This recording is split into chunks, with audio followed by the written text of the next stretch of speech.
ನಿಮ್ಮ ಅಂಕಗಳು ಇಡೀ ನಿಮ್ಮ ಆನ್ಸರ್ ಪೇಪರ್ನ ಫಸ್ಟ್ ಇಂಟ್ರೊಡಕ್ಷನ್ ನೋಡಿದ ತಕ್ಷಣ ಗೊತ್ತಾಗ್ಬಿಡುತ್ತವ್ರಿ ನೀವು ಎಷ್ಟು ಇಂಟೆಲಿಜೆಂಟ್ ಇದ್ದೀರಿ ಅಂತ. ಅಲ್ಲಿ ಯುನಿಕ್ನೆಸ್ ಬರಬೇಕು, ಅದು ಒಂದು ವರ್ಷ ಓದಿದಾಗ ಬರುತ್ತೆ ನಿಮಗೆ. ಇಂಟ್ರೊಡಕ್ಷನ್ ಹೇಗೆ ನಾನು ವಿಭಿನ್ನವಾಗಿ ಬರೀಲಿ ಇದಕ್ಕೆ, ಅದು ಮೊದಲೇದು. ಅಲ್ಲೇ ಅರ್ಧ ಮಾರ್ಕ್ಸ್ ಜಾಸ್ತಿ ಆಗುತ್ತೆ ನಿಮಗೆ. ಸೊ ಟೋಟಲ್ ಎಷ್ಟು ಕ್ವಶನ್ ಇರುತ್ತೆ?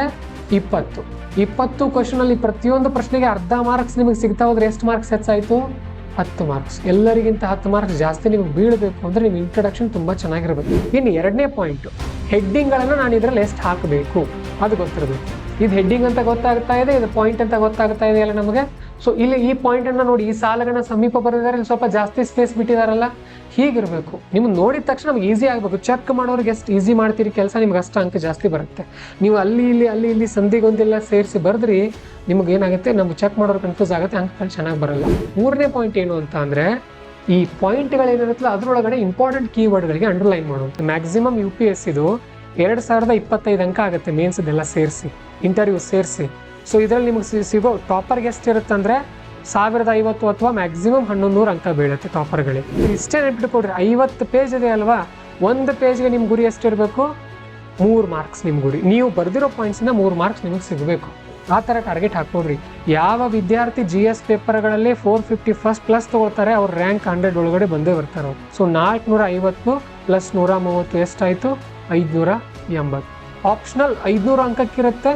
ಅಲ್ಲಿ ಮ್ಯಾಕ್ಸಿಮಮ್ ತುಂಬಾನೇ ಅಲ್ಟಿಮೇಟ್ ಆಗಿ ಬರ್ದಿದ್ದಾರೆ ಅಂದ್ರೆ 50 ಅಂಕಗಳು ಸಿಗ್ತಾ ಇರೋದು 300. ನಿಮ್ಮ ಗುರಿ 300 ಇರಲಿ, 280 ತಗೊಳ್ರಿ, 860 ಅಂಕ. ಸರಿನಾ? ಇಂಟರ್ವ್ಯೂನಲ್ಲಿ ನೀವು ಎಕ್ಸೆಪ್ಷನಲ್ ಆಗಿ ಬಿಹೇವ್ ಮಾಡಿದ್ರಿ ಅಂದ್ರೆ ನಿಮಗೆ ಅಬೌವ್ 200 ವರೆಗೂ ಸ್ಕೋರ್ ಆಗುತ್ತೆ. ತುಂಬಾನೇ ನೀವು ನಾಲೆಜ್, ಎಲ್ಲ ಬಗ್ಗೆ ನಾಲೆಜ್ ಇದೆ, ಏನು ಕೇಳಿದ್ರು ನೀವು ಉತ್ತರ ಕೊಡ್ತೀರಿ, ನಿಮ್ಮಲ್ಲಿ ತಾಳ್ಮೆ ಇದೆ ಅಂದಾಗ ನಿಮ್ಗೆ ಎಷ್ಟಾಗುತ್ತೆ? ಇದು 200 ಅಂಕ ಕೊಡ್ತಾರೆ. ಸೊ ಆಯ್ತು, 8 2 ಎಷ್ಟು? 1060. 1060 ಅಂದ್ರೆ ಎಷ್ಟು ರ್ಯಾಂಕ್ ಬಂದರೆ ನೀವು? ಸಿಂಗಲ್ ಡಿಜಿಟ್ ರ್ಯಾಂಕ್ ಬಂತು ನಿಮಗೆ. ಅರ್ಥ ಆಯ್ತಾ? ಸೊ ಈ ಥರ ಟಾರ್ಗೆಟ್ ಇಟ್ಕೊಂಡು ಸ್ಟಡಿ ಮಾಡಬೇಕು. ಆನ್ಸರ್ ಬರೀರಿ ಅಂದ ತಕ್ಷಣ ಬರಿತಾ ಕೂತ್ಕೊಳ್ಳೋದಲ್ಲ. ಆನ್ಸರ್ ಬರೀರಿ ಅಂದ ತಕ್ಷಣ ಬರೆಯೋದಲ್ಲ. ಆನ್ಸರ್ ರೈಟಿಂಗ್ ಅಂದ್ರೆ ಈ ಥರ ಟಾರ್ಗೆಟ್. ಏನು ನೀವು ಪ್ರಶ್ನೆ ಏನು ಕೇಳಿದ್ದಾರೆ, ನೀವೇನು ಬರಿತಾ ಇದ್ದೀರಿ ಅದು ಪ್ರಜ್ಞೆ ಇರಬೇಕು ನಿಮಗೆ. ಸುಮ್ಮನೆ ಏನೇ ಬರೆಯೋದಲ್ಲ. ನಾನು ಇಷ್ಟು ಬರಿತಾ ಇದ್ದೀನಿ, ನನಗೆ ಇಷ್ಟು ಅಂಕ ಸಿಗುತ್ತೆ, ಟಾರ್ಗೆಟ್ ಫಿಕ್ಸ್. ಇಲ್ಲಿ 53ನೇ ರ್ಯಾಂಕ್ ನೋಡಿ ನಮ್ಮ ಕರ್ನಾಟಕದವ್ರದ್ದು, ಕಿರಣ್ ಕಮ್ತೆ ಅವ್ರದ್ದು. ರಿಟರ್ನ್ ಟೋಟಲ್ ಎಷ್ಟಿದೆ? 816. ಇಂಟರ್ವ್ಯೂ ನೋಡ್ರಿ 195. ಆಯ್ತಾ? ಈ ಥರ. ಇನ್ನು ಮನೋಜ್ GST 9 ಬಂದಿದ್ದಾರಲ್ಲ, ಅವ್ರದ್ದು ನೋಡೋಣ ಇರಿ. 389 ಅನ್ಸುತ್ತೆ. ಎಸ್, ಇಲ್ಲಿದೆ ನೋಡ್ರಿ. ಮನೋಜ್ GS ಅವ್ರದ್ದು EWS ಕ್ಯಾಟಗರಿ ಬರುತ್ತೆ. So EWS category return total ನೋಡ್ರಿ 777 ಇವ್ರದ್ದು. ಇಂಟರ್ವ್ಯೂ 190. ಅವರು ನೋಡ್ರಿ, ಮನೋಜ್ GS ಅವರು ಮತ್ತು ಕಿರಣ್ ಕಮ್ತೆ ಅವ್ರದ್ದು ವಿಡಿಯೋಗಳನ್ನ ನೋಡ್ರಿ ಯೂಟ್ಯೂಬಲ್ಲಿ ಫ್ರೀ ಇದ್ದಾಗ. ಅವ್ರು ಮಾತಾಡೋ ಸ್ಟೈಲ್ ಹೇಗಿರುತ್ತೆ, ಏನು ಹೇಳ್ತಾರೆ ಅವರು ಅಂಥದ್ದೆಲ್ಲ ನೋಡಿದಾಗ ನಿಮ್ಗೆ ಐಡಿಯಾ ಸಿಗುತ್ತೆ ಯಾವ ಥರ ಸ್ಕೋರ್ ಮಾಡಬೇಕು ಅಂತ. ಸೊ ಟೋಟಲ್ ಇವ್ರದ್ದು 967 ಆಗಿದೆ ಅವರ ಸ್ಕೋರ್. ರಿಟರ್ನ್ ಟೋಟಲ್ ಮಿನಿಮಮ್ 750 ಆದರೂ ಇರಲೇಬೇಕಾಗುತ್ತೆ, ಅದಕ್ಕಿಂತ ಕಡಿಮೆ ಆದರೆ ಒಳಗಡೆ ಇರಲ್ಲ ನೀವು. ಓಕೆ, ಸೊ ಈ ಥರ ಎಲ್ಲ ಇನ್ನು ಆಮೇಲೆ ಅನಾಲಿಸಿಸ್ ಮಾಡಿರಿ. ನಾನು ಹಾಕಿರ್ತೀನಿ ನೋಡಿ, ಇದರಲ್ಲಿ ಪಾಂಚಜನ್ಯ IAS ಗ್ರೂಪಲ್ಲಿ ಹಾಕಿರ್ತೀನಿ ನೋಡಿ, ಆಮೇಲೆ ಅನಾಲಿಸಿಸ್ ಮಾಡಿರಿ ಅದನ್ನು. ಸರಿ, ಒಂದು ಐಡಿಯಾ ಸಿಗ್ತಾ ಯಾವ ಥರ ಆನ್ಸರ್ ರೈಟಿಂಗ್ ಅಂತ. ಹೀಗೆ ಪ್ಲ್ಯಾನ್ ಮಾಡ್ಕೊಂಡು ಹೋದಾಗ ಯಶಸ್ವಿ ಆಗ್ತೀವಿ. ಎಲ್ಲದಕ್ಕೂ ಪ್ಲ್ಯಾನ್ ಮಾಡಬೇಕು ಮೊದಲು. ಎಲ್ಲರೂ ಮಾಡ್ತಾ ಇದ್ದಾರಂತ ನಾವು ಸುಮ್ಮನೆ ಓದ್ತಾ ಕೂತ್ಕೊಳ್ಳೋದಲ್ಲ. ಎಲ್ಲರೂ ಓದ್ತಾ ಇದ್ದಾರೆ, ನಾವು ಓದೋದು ಹಂಗಿಲ್ಲ. UPSC ಓದೋದು ಮಾಡೆಲೇ ಬೇರೆ ಇದೆ. ಅದು ನಮಗೆಲ್ಲ ಮೊದಲು ಗೊತ್ತಾಗಿಲ್ಲ, ಈಗ ನಾವು ನಿಮಗೆ ಕಲಿಸ್ಕೊಡ್ತಾ ಇದ್ದೀವಿ. ಮೊದಲನೇದು ಚೆನ್ನಾಗಿ ಇಂಗ್ಲೀಷ್ ಕಲೀರಿ. ಯಾವ ಲೆವೆಲ್ ಇಂಗ್ಲೀಷ್ ಅಂದರೆ, ಯಾವುದೇ ಒಂದು ಪ್ಯಾರಾಗ್ರಾಫ್ ಕೊಟ್ಟರು ಕೂಡ ಪಟ ಪಟ ಪಟ ಪಟ ಪಟ ಅರ್ಥ ಮಾಡ್ಕೊಂಡ್ಬಿಡ್ಬೇಕು ನೀವು. ಮೊದಲನೇದು ಇಂಗ್ಲೀಷ್ ಕಲಿಯೋದು. ಎರಡನೇದು ಗ್ಲಿಮ್ಸ್. 8 ಸಬ್ಜೆಕ್ಟ್ ಬರುತ್ತೆ ಸ್ಪಷ್ಟವಾಗಿ. ಆ 8 ಸಬ್ಜೆಕ್ಟ್ ಮೇಲೆ ಹೋಲ್ಡ್ ಇರಬೇಕು ನಿಮಗೆ. ಟೋಟಲ್ ಏನಿದೆ ಈ ಸಬ್ಜೆಕ್ಟ್ ನೋಟ್ಸ್ ನನ್ನ ಬಳಿ ಯಾವುದಿದೆ, ಅದರಲ್ಲಿ ಎಷ್ಟು ಪೇಜ್ ಇದೆ, ನಾನು ಎಷ್ಟು ಪೇಜ್ ಅದರಿಂದ ಶಾರ್ಟ್ ನೋಟ್ಸ್ ಮಾಡಿದ್ದೀನಿ, ಹೀಗೆ ಕಣ್ಮುಂದೆ ಬರ್ಬೇಕು ನಿಮಗೆ. ಆಮೇಲೆ PYQಗಳು, ಇದನ್ನು ಕೇಳಿದಾರೋ ಇಲ್ವೋ, ಈ ಟಾಪಿಕ್ ಮೇಲೆ ಹಿಂದೆ ಪ್ರಶ್ನೆ ಬಂದಿದೆಯೋ ಇಲ್ವೋ, ಅದ್ರ ಮೇಲೇ ಕೇಳ್ತಾರೆ. ಈಗ ಆ್ಯಕ್ಚುಲಿ ಈ ವರ್ಷ 2026ರಲ್ಲಿ ಸುಮಾರು 30 ಪ್ರಶ್ನೆಗಳು ಮತ್ತೆ PYQ ಬೇಸ್ ಮೇಲೇ ಇವೆ. 100 ಕ್ವಶನ್ಗಳಲ್ಲಿ 30 ಕ್ವಶನ್ PYQ ಬೇಸ್ ಮೇಲೆ ಅಂದರೆ ಇನ್ನೆಷ್ಟು ಕ್ವಶನ್ ಕರೆಕ್ಟ್ ಆಗಬೇಕು ನಮ್ಮದು? ಇನ್ನು 60 ಕ್ವಶನ್ ಕರೆಕ್ಟಾಗಿ 80 ಕ್ವಶನ್ ನಾವು ಅಟೆಂಡ್ ಮಾಡಿದರೆ ಅಬೌವ್ 100 ಸ್ಕೋರ್ ಆಗುತ್ತೆ ನಮ್ಮದು. ಆ ಥರ ಪ್ಲ್ಯಾನ್ ಇರಬೇಕಾಗುತ್ತೆ. ಸರಿನಾ? ನಾವು ಕಲಿಸ್ಕೊಡ್ತೀವಿ, ನೀವು ಕಲಿತಾ ಹೋಗಿ. ಪ್ರಾಪರ್ಗಳು ಯಾವ ಥರ ಬರೀತಾರೆ ಅನ್ನೋದು ನಿಮ್ಗೊಂದು ಅಂದಾಜು ಸಿಗಬೇಕಂದ್ರೆ, ನಿಮ್ಮ ಫ್ರೀ ಟೈಮಲ್ಲಿ ನೀವು ವಿಷನ್ IAS ಪ್ರಾಪರ್ ಕಾಪೀಸ್ ಅಂತ ಗೂಗಲಲ್ಲಿ ಸರ್ಚ್ ಮಾಡಬೇಕು. ಇವ್ರ ವೆಬ್ಸೈಟಲ್ಲಿ ಹೋಗಿ ಬರುತ್ತೆ ಈ ಥರ, vision IAS UPSC toppers answer copies ಅಂತ. ಸೊ ಇಲ್ಲಿ ಹೋದ್ರಿ ಅಂದರೆ ಮೊದಲು ರಿಜಿಸ್ಟರ್, ಲಾಗಿನ್ ಅಂತ 2 ಆಪ್ಷನ್ ಇರುತ್ತೆ. ನೀವು ಇಲ್ಲಿವರೆಗೂ ರಿಜಿಸ್ಟರ್ ಆಗಿರಲಿಲ್ಲ ಅಂದರೆ ರಿಜಿಸ್ಟರ್ ಅಂತ ಕೊಡಬೇಕು. ಓಕೆ, ಆಮೇಲೆ ಲಾಗಿನ್ ಆಗಬೇಕು ಅಥವಾ ಬರುತ್ತೆ ಅದರಲ್ಲಿ. ಸೊ ಇಲ್ಲಿ ನಿಮಗೆ ಟಾಪರ್ ಕಾಪೀಸ್ ಸಿಗುತ್ತೆ. ಟಾಪರ್ ಕಾಪೀಸ್ ನೋಡಬೇಕು, ಇಲ್ಲಿ ಬರ್ದಿರ್ತಾರೆ ಇವರು. ನಿಮ್ಗೊಂದು ಅಂದಾಜು ಸಿಗುತ್ತೆ ಯಾವ ಥರ ಟಾಪರ್ಸ್ ಆನ್ಸರ್ ಬರೀತಾರೆ ಅಂತ. ನಿಮ್ಮ ಫ್ರೀ ಟೈಮಲ್ಲಿ ಡೈಲಿ ಒಂದು 5 ನಿಮಿಷ 10 ನಿಮಿಷ ಸ್ಪೆಂಡ್ ಮಾಡ್ಬೇಕು ಇದ್ರ ಮೇಲೆ. ಅಂದ್ರೆ ಯಾವ ಥರ ಇರುತ್ತೆ ಟಾಪರ್ಸ್, ಯಾವ ಥರ ಬರ್ದಿರ್ತಾರೆ. ಪದಗಳು ಕೌಂಟ್ ಮಾಡ್ಬೇಕು, ಎಷ್ಟು ಪದಗಳನ್ನ ಬರ್ದಿದ್ದಾರೆ ಅವರು. ಒಂದು ಆನ್ಸರ್ಗೆ. ಇವ್ರು ನೋಡಿ ಬಿಟ್ಟಿದ್ದಾರೆ ಕೆಲವೊಂದು ಪ್ರಶ್ನೆಗಳಿಗೆ ಆನ್ಸರೇ ಬರ್ದಿಲ್ಲ. ಓಕೆ, ಆಕ್ಚುಲಿ ಟೋಟಲ್ 20 ಪ್ರಶ್ನೆ ಇರುತ್ತೆ. ಯಾವುದೇ ಪ್ರಶ್ನೆನ ಬಿಡಬಾರ್ದು, ಸ್ವಲ್ಪ ಆದ್ರೂ ಬರೀಲೇಬೇಕು. ಇವ್ರು ಏನ್ ಮಾಡಿದಾರೆ, ಜಾಸ್ತಿ ಪದಗಳನ್ನ ಬರ್ದಿದ್ದಾರೆ ಇವ್ರು ಈ ಸ್ಟ್ರಾಟಜಿ ಫಾಲೋ ಮಾಡಿದ್ದಾರೆ. ಟೋಟಲ್ 50 ಪುಟ ಇರುತ್ತೆ ನೋಡ್ರಿ. ಇವ್ರು ನೋಡ್ರಿ ಡಯಾಗ್ರಾಮ್ಸ್ ಎಲ್ಲ ಯಾವ ತರ ಬರ್ದಿದ್ದಾರೆ. ಈ ತರ ಎಲ್ಲ ಆಡ್ ಮಾಡ್ತಾ ಹೋಗೋದಿರುತ್ತೆ ನೀವು ಬರ್ತಾ ಬರ್ತಾ, ಅವನ್ನೆಲ್ಲ ಕಲಿತೀರಿ. ಸರಿನಾ? ಯಾವ ಟಾಪರ್ ಇವರು ಅಂತ ಅಂದ್ರೆ ಆಕಾಂಕ್ಷ್ ದುಲ್ ಅಂತ ಹೇಳಿ. ಆಕಾಂಕ್ಷ್ ದುಲ್ ಇವ್ರದ್ದು UPSC rank all India rank 3, 3ನೇ ರ್ಯಾಂಕ್ ಬಂದಿದ್ದಾರೆ. ಇವ್ರ ಆನ್ಸರ್ ಕಾಪಿ ನಾನೀಗ ನಿಮಗೆ ತೋರಿಸಿದ್ದು. ಸೊ ಎಲ್ಲರದ್ದು ಅವ್ರವ್ರದೇ ಆದಂತ ಸ್ಟ್ರಾಟಜಿ ಇರುತ್ತೆ. ಸೊ ಹಾಗೇನೆ ನೆಕ್ಸ್ಟ್ ಆಕಾಂಕ್ಷ್ ದುಲ್ ಅವ್ರ ಆಯ್ತಾ. ನೆಕ್ಸ್ಟ್ ಇಶಾನ್ ಭಟ್ನಾಗರ್ ಇವ್ರದ್ದು ನೋಡಿ, ಇದು ಆಪ್ಷನಲ್ ಇದೆ ಅನ್ಸುತ್ತೆ. ಇಲ್ಲಿ ಬರ್ದಿರ್ತಾರೆ ನೋಡ್ರಿ ಯಾವ ಟಾಪಿಕ್ ಅಂತ. ಇದು GS3, ಇದು ಎಥಿಕ್ಸ್ ಆನ್ಸರ್ಸ್. ಈಗ ನಾವು GS3 ನೋಡೋಣ ಯಾವ ತರ ಇದೆ. ರ್ಯಾಂಕ್ ಇದೆ ಅಲ್ಲಿ. ಓಕೆ. ಸೊ ಇವ್ರದ್ದು ನೋಡ್ರಿ, ಇದು ಇವ್ರು ಬರೆದಿರೋ ಆನ್ಸರ್. 10 ಮಾರ್ಕ್ಸ್ 2 ಪೇಜ್ ಇರುತ್ತೆ. ಅವ್ರು ಯಾವ ತರ ಮಾಡಿದ್ರೆ ಅಲ್ಲಿ ಸ್ಪಷ್ಟವಾಗಿ ಗೊತ್ತಾಗಬೇಕು. ನೋಡಿದ ತಕ್ಷಣ ಓಕೆ ಇದು ಈ ತರ ಇದೆ. ಪೀಠಿಕೆನ ಬರೆದಿದ್ದಾರೆ 1 2 3 4 5 ಸಾಲಲ್ಲಿ ಬರೆದಿದ್ದಾರೆ. ಒಂದರಲ್ಲಿ 1 2 3 4 5 ಪದ ಇದೆ. ಇದು ಅಂದ್ರೆ ಒಂದು 25 ಪದ ಇಲ್ಲಿ ಬಳಸಿದ್ದಾರೆ. ಆಮೇಲೆ ಹೆಡ್ಡಿಂಗ್ ನೋಡ್ರಿ, ಬಾಕ್ಸ್ ಹಾಕಿದಾರಲ್ಲ ಸ್ಪಷ್ಟವಾಗಿ ಕಾಣೋ ತರ. ಹಿಂಗ್ ಬಾಕ್ಸ್ ಕಾಣ್ಬೇಕಾದ್ ಹೆಡ್ಡಿಂಗ್ ಅನ್ನೋದು ಗೊತ್ತಾಗ್ಬೇಕು ನಮಗೆ. ನೀವು ಮರೆಯಲ್ಲಿ ಎಲ್ಲೋ ಇಟ್ಬಿಟ್ಟಿರ್ತೀರಿ, ಹಂಗ್ ಮಾಡಬಾರ್ದು, ಕ್ಲಿಯರ್ ಆಗಿ ಗೊತ್ತಾಗಬೇಕು. ಆಮೇಲೆ ನೆಕ್ಸ್ಟ್ ನೋಡ್ರಿ ಪಾಯಿಂಟ್ಗೆ 1ನೇ ಪಾಯಿಂಟ್ 2ನೇ ಪಾಯಿಂಟ್ 3ನೇ ಪಾಯಿಂಟ್ ಗೊತ್ತಾಗಬೇಕು. ನಿಮ್ಮ ಆನ್ಸರ್ ನೋಡಿದ ತಕ್ಷಣ ಇದ್ರಲ್ಲಿ ಪೀಠಿಕೆ ಯಾವುದು, ಹೆಡ್ಡಿಂಗ್ ಯಾವುದು, ಎಷ್ಟು ಪಾಯಿಂಟ್ ಬರ್ದಿದ್ದೀರಿ ಸ್ಪಷ್ಟವಾಗಿ ಗೊತ್ತಾಯ್ತು ಅಂದ್ರೆ ಅಂಕ ಜಾಸ್ತಿ ಸಿಗುತ್ತೆ. ನೆನಪಿರ್ಲಿ. ನೋಡ್ರಿ 1ನೇ ಪಾಯಿಂಟ್ 2ನೇ ಪಾಯಿಂಟ್ 3ನೇ ಪಾಯಿಂಟ್ ಇಲ್ಲಿ ಎಷ್ಟೆಷ್ಟು ಪದ ಇದೆ. ಅದು 25 26 27 28 29 30 31 32 33 34 35 36 37 40 41 42 43 44 45 46 47 48 49 50 51 52 53 54 55 56 57 58 59 ಅಂದ್ರೆ ಎವರೇಜ್ 60 ವರ್ಡ್ಸ್ ಇರುತ್ತೆ ಒಂದು ಪೇಜ್ ಅಲ್ಲಿ. ಅರ್ಥ ಆಯ್ತಾ? ಈ ತರ ಬರ್ದಿದ್ದಾರೆ. ಪಾಯಿಂಟ್ಸ್ ಎಷ್ಟಿವೆ ನೋಡ್ರಿ. ಇದು ಚಾಲೆಂಜಸ್ ಅನ್ನ 7 ಪಾಯಿಂಟ್ ಬರ್ದಿದ್ದಾರೆ. ಆಮೇಲೆ ವೇ ಫಾರ್ವರ್ಡ್ ಅನ್ನ ಎಷ್ಟು ಬರ್ದಿದ್ದಾರೆ ನೋಡ್ರಿ, 5 ಪಾಯಿಂಟ್ ಬರ್ದಿದ್ದಾರೆ. ಟೋಟಲ್ ಎಷ್ಟು ಪಾಯಿಂಟ್ಸ್ ಆಯ್ತು? 12 ಪಾಯಿಂಟ್ಸ್ ಆಯ್ತು. ಪೀಠಿಕೆನ ಚೆನ್ನಾಗಿ ಬರ್ದಿದ್ದಾರೆ ಒಂದು 5 ಸಾಲಲ್ಲಿ. ಕನ್ಕ್ಲೂಷನ್ ಒಂದೇ ಲೈನ್ ಅಲ್ಲಿ ಬರ್ದಿದ್ದಾರೆ.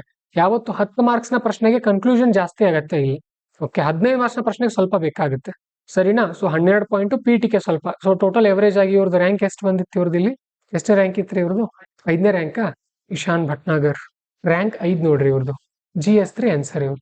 ಇಲ್ಲಿ ಸ್ಕಿಪ್ ಮಾಡಿರ್ತಾರೆ, ಅಲ್ಲಿ ಫೈನಲ್ ಎಕ್ಸಾಮ್ ಅಲ್ಲಿ ಬರ್ದಿರ್ತಾರೆ, ಯಾವ್ದು ಕ್ವಶನ್ಸ್ ಬಿಟ್ಟಿರಲ್ಲ. ಇದು ನೆಕ್ಸ್ಟ್ ನೋಡಿ ಮತ್ತೊಂದು 10 ಮಾರ್ಕ್ಸ್ ನ ಪ್ರಶ್ನೆ. 15 ಮಾರ್ಕ್ಸ್ ನೋಡೋಣ. ಫೈನಲ್ ಅಲ್ಲ, ಇದು ಟೆಸ್ಟ್ ಸೀರೀಸ್ ಬರ್ದಿರ್ತಾರಲ್ಲ ಅಲ್ಲಿದೆ. ಇಲ್ಲಿ ನೋಡಿ ಮತ್ತೆ ಇದು 15 ಮಾರ್ಕ್ಸ್ ನ ಪ್ರಶ್ನೆ ಇದೆ. ಏನಿದೆ ಅಂತ ಅಂದ್ರೆ, to what extent has the production linked incentive scheme for food processing industry facilitated value addition, employment generation, global competitiveness in India's food processing industry?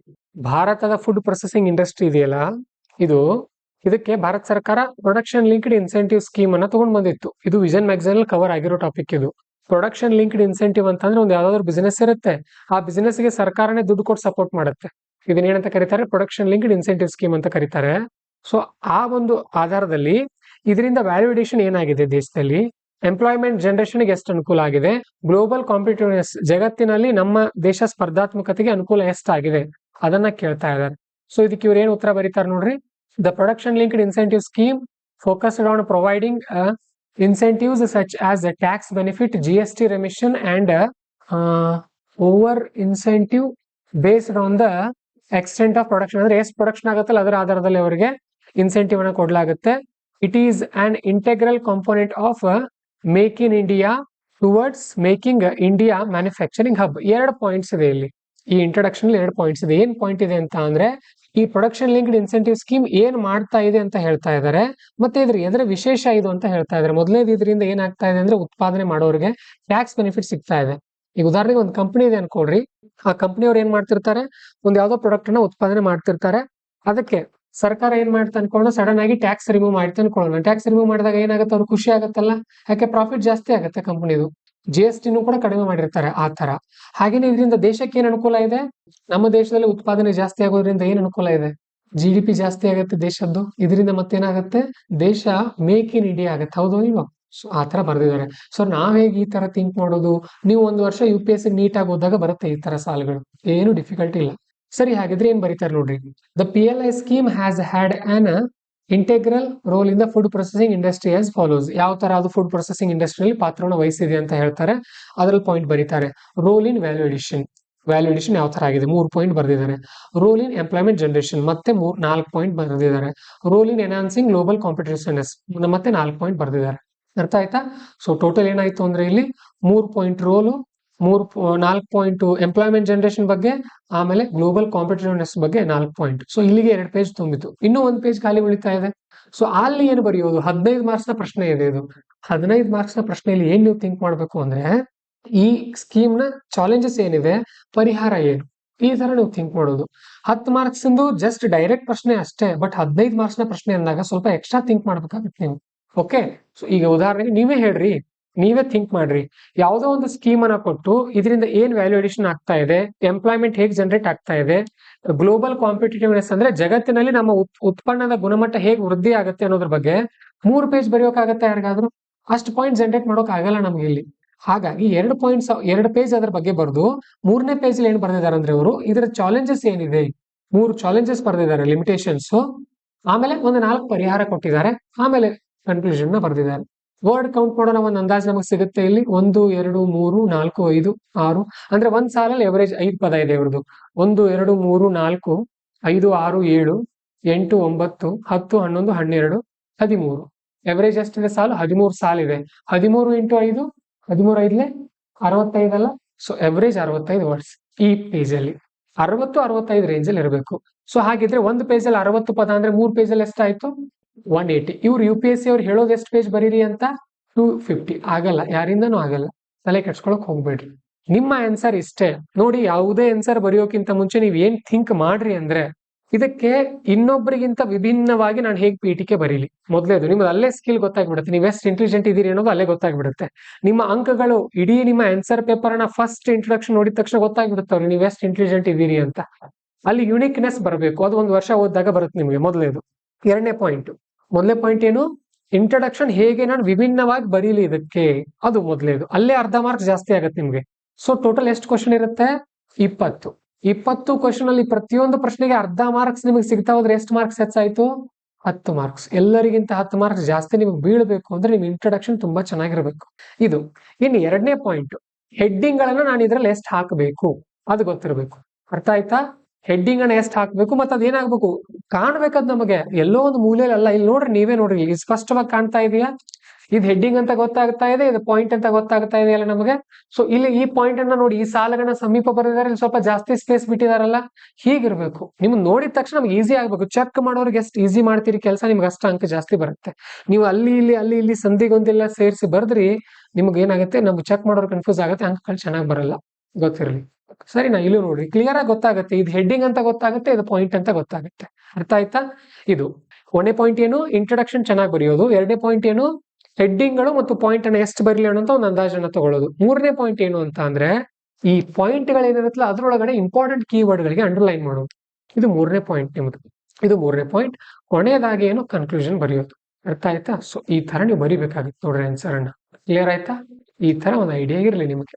ಇಲ್ಲೆಲ್ಲ ಮುಂದೆ ನೋಡ್ರಿ, ಈ ತರ ಎಲ್ಲ ಡೈಗ್ರಾಮ್ಸ್ ಎಲ್ಲ ಯೂಸ್ ಮಾಡ್ಬೇಕಾಗುತ್ತೆ. ಬರ್ತಾ ಕಲಿತೀರ ಅವನ್ನೆಲ್ಲ. ನಾನು ಈಗ ಅವನ್ನೆಲ್ಲ ನಿಮ್ಮ ಮೇಲೆ ಒತ್ತಡ ಹಾಕ್ತಾ ಇಲ್ಲ, ಟೈಮ್ ಬೇಕಾಗುತ್ತೆ ಅದನ್ನೆಲ್ಲ ಕಲಿಯೋಕೆ. ಸರಿ, ಹಾಗಿದ್ರೆ ನಿನ್ನೆ ಕೊಟ್ಟಂತ ಪ್ರಶ್ನೆಗೆ ಏನು ಉತ್ತರ ಬರಿಬಹುದಾಗಿತ್ತು ನೋಡೋಣ. ಈಗ ನಿಮ್ ಮುಂದೆ ನಾನು ಇಲ್ಲಿ ಡಿಸ್ಕಸ್ ಮಾಡ್ತೀನಿ ಅದ್ರ ಬಗ್ಗೆ. ಯಾವ ಪ್ರಶ್ನೆ ಇತ್ತು? ಎಜುಕೇಶನ್ ಮೇಲೆ ಇದ್ದಂತ ಪ್ರಶ್ನೆ ಅದು. ನೋಡಿ ಏನಿದೆ ಪ್ರಶ್ನೆ. India's examination and school education system face challenges of integrity, learning outcomes and unequal access. ಏನಾಗ್ತಾ ಇದೆ ಅಂತಂದ್ರೆ, ಇಂಟೆಗ್ರಿಟಿ ಕೊರತೆ ಇದೆ. ಇಂಟೆಗ್ರಿಟಿ ಅಂದ್ರೆ ಸಮಗ್ರತೆ, ಕ್ವಾಲಿಟಿನೆಸ್.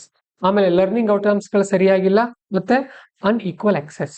ಓಕೆ, ಸೊ ಇಲ್ಲಿ ಏನ್ ಕೇಳ್ತಾ ಇದಾರೆ ಅವರು? Analyse the systematic causes of these challenges. ಇದಕ್ಕೆ ಕಾರಣಗಳೇನು? ಮೊದಲೇದು, ಇದಕ್ಕೆ 5 ಅಂಕ. Examine their implications for equity and public trust. Implication, ಅವುಗಳ ಮೇಲೆ ಪರಿಣಾಮ, 5 marks. Suggest reforms for credible and future ready education reforms. 6ನೇ ಪಾಯಿಂಟ್. ಇದಕ್ಕೆಷ್ಟು? 5 ಮಾರ್ಕ್ಸ್. ಅರ್ಥ ಆಯ್ತಾ? ಸೊ 15 ಮಾರ್ಕ್ಸ್ ನ ಹೀಗೆ ಡಿವೈಡ್ ಮಾಡಲಾಗಿದೆ. ನೀವು ಯುನಿಕ್ ಆಗಿ, ನಾವು ಈ ತರ ಕೊಟ್ಟು ಬಿಟ್ವಿ ನಿಮಗೆ, ಬಟ್ ನೀವೇನ್ ಮಾಡ್ಬೇಕು ಅಂದ್ರೆ ಮೊದಲೇ ಒಂದು ಚಿತ್ರ ತೆಗೆದು ಇಂಟೆಗ್ರಿಟಿ ಮತ್ತೆ ಔಟ್ಕಮ್ ಗಳು ಮತ್ತೆ ಈಕ್ವಲ್ ಆಕ್ಸೆಸ್ ಯಾವ ತರ ಸಿಗ್ತಾ ಇಲ್ಲ ಅನ್ನೋ ತರ ಒಂದು ಡಯಾಗ್ರಾಮ್ ಅನ್ನು ನೀವು ಟ್ರೈ ಮಾಡಬಹುದು. ಅದ್ ಹೇಗ್ ಸಿಗುತ್ತೆ ಸರ್, ಅದನ್ನೆಲ್ಲ ಹೇಗೆ ನಾನು ಕಲಿಯೋದು ಅಂದ್ರೆ, ಈ ತರ ಟಾಪರ್ ಕಾಪೀಸ್ ಅನ್ನ ನೋಡಿದಾಗ ಕಲಿತೀರಿ ನೀವು. ಅರ್ಥ ಆಯ್ತಾ? ಫ್ರೀ ಇದ್ದಾಗ ನೋಡ್ರಿ, ಡೈಲಿ ಒಂದು 5-10 ನಿಮಿಷ ನೋಡ್ಕೋತಾ ಹೋದ್ರೆ ಒಂದು ಐಡಿಯಾ ಸಿಗುತ್ತೆ. ಓದ್ಬೇಡ್ರಿ, ಬರೀ ನೋಡ್ರಿ ಅದನ್ನ. ಪ್ರಶ್ನೆ ಏನ್ ಕೇಳಿದ್ದಾರೆ, ಇವ್ರ ಆನ್ಸರ್ ಮಾಡಲ್ ಯಾವ ತರ ಬರ್ದಿದ್ದಾರೆ ಅವಾಗ ಒಳ್ಳೆ ಅಂಕ ಸಿಗುತ್ತೆ. ಆಕ್ಚುಲಿ ಟಾಪರ್ಗಳಿಗೂ ಮತ್ತೆ ನಾರ್ಮಲ್ ಆನ್ಸರ್ ಬರೆಯೋರಿಗೆ ವ್ಯತ್ಯಾಸ ಏನಂದ್ರೆ, ನಾರ್ಮಲ್ ಆಗಿ ಆನ್ಸರ್ ಬರೆಯೋರು ಇದನ್ನೇ ಬರೀತಾರೆ, ಇಷ್ಟೇ ಬರೀತಾರೆ. ಟಾಪರ್ಗಳು ಏನ್ ಮಾಡ್ತಾರೆ, ಕೆಲವೊಂದು ಡೈಗ್ರಾಮ್ಸ್ ಯೂಸ್ ಮಾಡ್ತಾರೆ, ಸರ್ಕ್ಯುಲರ್ ಫ್ಲೋ ಚಿತ್ರ ತೆಗಿತಾರೆ, ಡಾಟಾ ಫ್ಯಾಕ್ಟ್ಸ್ ಹಾಕ್ತಾರೆ, ಅವಾಗ ಅಂಕ ಜಾಸ್ತಿ ಸಿಗುತ್ತೆ. ಸರಿನಾ? ಹಾಗಿದ್ರೆ ಇದಕ್ಕೆ ಉತ್ತರ ಏನ್ ಬರೀಬಹುದು ನೋಡೋಣ. ಇಂಟ್ರೊಡಕ್ಷನ್ ನೋಡಿ, ಇಲ್ಲಿ ಯೂನಿಕ್ ಆಗಿ ಇದೆ. ಇದಕ್ಕೆ ಏನಾಗಿದೆ, the public examination act 2024 signals that examination integrity is no longer merely an administrative issue but governance challenge affecting merit, equity and public trust. Bharat ಸರ್ಕಾರ 2024 ಒಂದು ಕಾಯ್ದೆನ ತಗೊಂಡ್ ಬಂದಿತ್ತು, ಪಬ್ಲಿಕ್ ಎಕ್ಸಾಮಿನೇಷನ್ಸ್ ಆಕ್ಟ್ ಅಂತ ಹೇಳಿ. ಸೊ ಈ ಆಕ್ಟ್ ನ ಯಾಕೆ ಸರ್ಕಾರ ತಗೊಂಡ್ ಬಂದಿದೆ, ನಮ್ಮ ದೇಶದಲ್ಲಿ ಏನಾಗ್ತಾ ಇದೆ, ಎಜುಕೇಶನ್ ಸಿಸ್ಟಮ್ ಅಲ್ಲಿ ಕೆಲವೊಂದು ಲೋಪದೋಷಗಳು ಬರ್ತಾ ಇದೆ. ಇದ್ರ ಮುಂದೆ ಇನ್ನೂ ಒಂದು ಪಾಯಿಂಟ್ ನ ಹಾಕ್ಬೋದು. ಏನ್ ಹಾಕ್ಬೋದು, ಇತ್ತೀಚೆಗೆ ಏನಾಗಿತ್ತು, ಎಕ್ಸಾಮಿನೇಷನ್ ಅಲ್ಲಿ ಕ್ವೆಶ್ಚನ್ ಪೇಪರ್ ಲೀಕ್ ಆಗಿತ್ತು. ಯಾವ ಕ್ವೆಶ್ಚನ್ ಪೇಪರ್, ಇಷ್ಟು ಅದನ್ನೇ ಬರೀರಿ. ಏನಾಗಿದೆ ಅಂದ್ರೆ, recently the NEET protest in Delhi shows the examination pattern of India are the increases the seriousness about the paper leaks in India. ಒಂದ್ ಸಾಲ್ ಬರೆಯೋದು. ಸರಿ, ನಾಸ್ಟ್ ಬರೋದು. ಮುಂದೆ systematic causes, analyse the systematic causes ಆಗಿ ಹೆಡ್ಡಿಂಗ್ ರಾಂಗ್ ಇದೆ. ಇದು ಸಿಸ್ಟಮೆಟಿಕ್ ಕಾಸಸ್ ಏನಂತ ನೋಡಿದಾಗ ಮೊದಲೇದು, high stakes competition creates incentive for malpractice and coaching dependence. ಏನಾಗಿದೆ ಅಂತ ಅಂದ್ರೆ, ಕಾಂಪಿಟೇಷನ್ ಅತಿ ಆಗ್ತಾ ಇರೋದ್ರಿಂದ ಈ ಮಾಲ್ ಪ್ರಾಕ್ಟೀಸ್, ಕಳ್ಳದಾರಿ ಹಿಡಿಯೋದು, ಕಾಪಿ ಮಾಡೋದು ಇದು ಮತ್ತು ಕೋಚಿಂಗ್ ಡಿಪೆಂಡೆನ್ಸ್ ಅನ್ನ ಜಾಸ್ತಿ ಮಾಡಿದೆ. ಉದಾಹರಣೆಗೆ NEET UG paper leak allegations. NEET ಮತ್ತೆ UG ಪೇಪರ್ ಲೀಕ್ ಗಳು ಏನಾಗ್ತಾ ಇವೆ, ಲೀಕ್ ಆಗ್ತಾ ಇರೋದು ಸಮಸ್ಯೆ ಆಗಿದೆ. ಮೊದಲನೇ ಪಾಯಿಂಟ್. ಎರಡನೇದು, institutional capacity gaps weaken the examination security and accountability. ಉದಾಹರಣೆಗೆ concern surrounding NTA administration. NTA ಅನ್ನುವಂತ ಸಂಸ್ಥೆ ಏನಾಗ್ತಾ ಇದೆ, ಸರಿಯಾಗಿ ಕೆಲಸ ಮಾಡ್ತಾ ಇಲ್ಲ. ನೀವು ಇದ್ರ ಬದಲಾಗಿ ನಿಮಗೆ ಏನ್ ಬರೀಬಹುದು, ನೀವು KPSC ಅಂತಾನು ಬರೀಬಹುದು. ಕರ್ನಾಟಕದಲ್ಲಿ KPSC ಬಗ್ಗೆ ಬಹಳಷ್ಟು ಜನರಿಗೆ ಸಮಾಧಾನ ಇಲ್ಲ. ಆಮೇಲೆ digitalisation introduces cyber security vulnerabilities without adequate safeguards. ಇವತ್ತೇನಾಗಿದೆ ಅಂತ ಅಂದ್ರೆ, ಡಿಜಿಟಲೈಸೇಷನ್ ಆಗ್ತಾ ಇರೋದ್ರಿಂದ ಸೈಬರ್ ಸೆಕ್ಯೂರಿಟಿ ಥ್ರೆಟ್ಸ್ ಇದೆ. ಹ್ಯಾಕ್ ಮಾಡಿಬಿಡ್ಬೋದು ಯಾರಾದ್ರೂ. ಆನ್ಲೈನ್ ಎಕ್ಸಾಮಿನೇಷನ್ ಏನಾಗಬಹುದು, ಹ್ಯಾಕ್ ಆಗಿಬಿಡ್ಬೋದು. ಆ ತರ ಸಮಸ್ಯೆ ಇದೆ. ಮೂರನೇ ಪಾಯಿಂಟ್. ನಾಲ್ಕನೇದು, frequent changes in examination patterns create uncertainty among students. ಏನಾಗ್ತಾ ಇದೆ ಅಂತ ಅಂದ್ರೆ, ಎಕ್ಸಾಮಿನೇಷನ್ ಪ್ಯಾಟರ್ನ್ಗಳು ಚೇಂಜ್ ಆಗ್ತಾ ಇರೋದ್ರಿಂದ ವಿದ್ಯಾರ್ಥಿಗಳಲ್ಲಿ ಏನಾಗ್ತಾ ಇದೆ, ಅನ್ಸರ್ಟನಿಟಿ, ಒಂದು ಸ್ಥಿರತೆ ಅನ್ನೋದಿಲ್ಲ. ಉದಾಹರಣೆಗೆ changes in NEET eligibility pattern. ಮತ್ತೆ UPSC ಇದು ಕೂಡ ಬರೀಬಹುದು ನೀವು. UPSC ಎಕ್ಸಾಮ್ ಅಲ್ಲಿ ಕೂಡ ಪ್ಯಾಟರ್ನ್ ಪ್ರತಿ ವರ್ಷ ಚೇಂಜ್ ಆಗ್ತಾ ಇದೆ.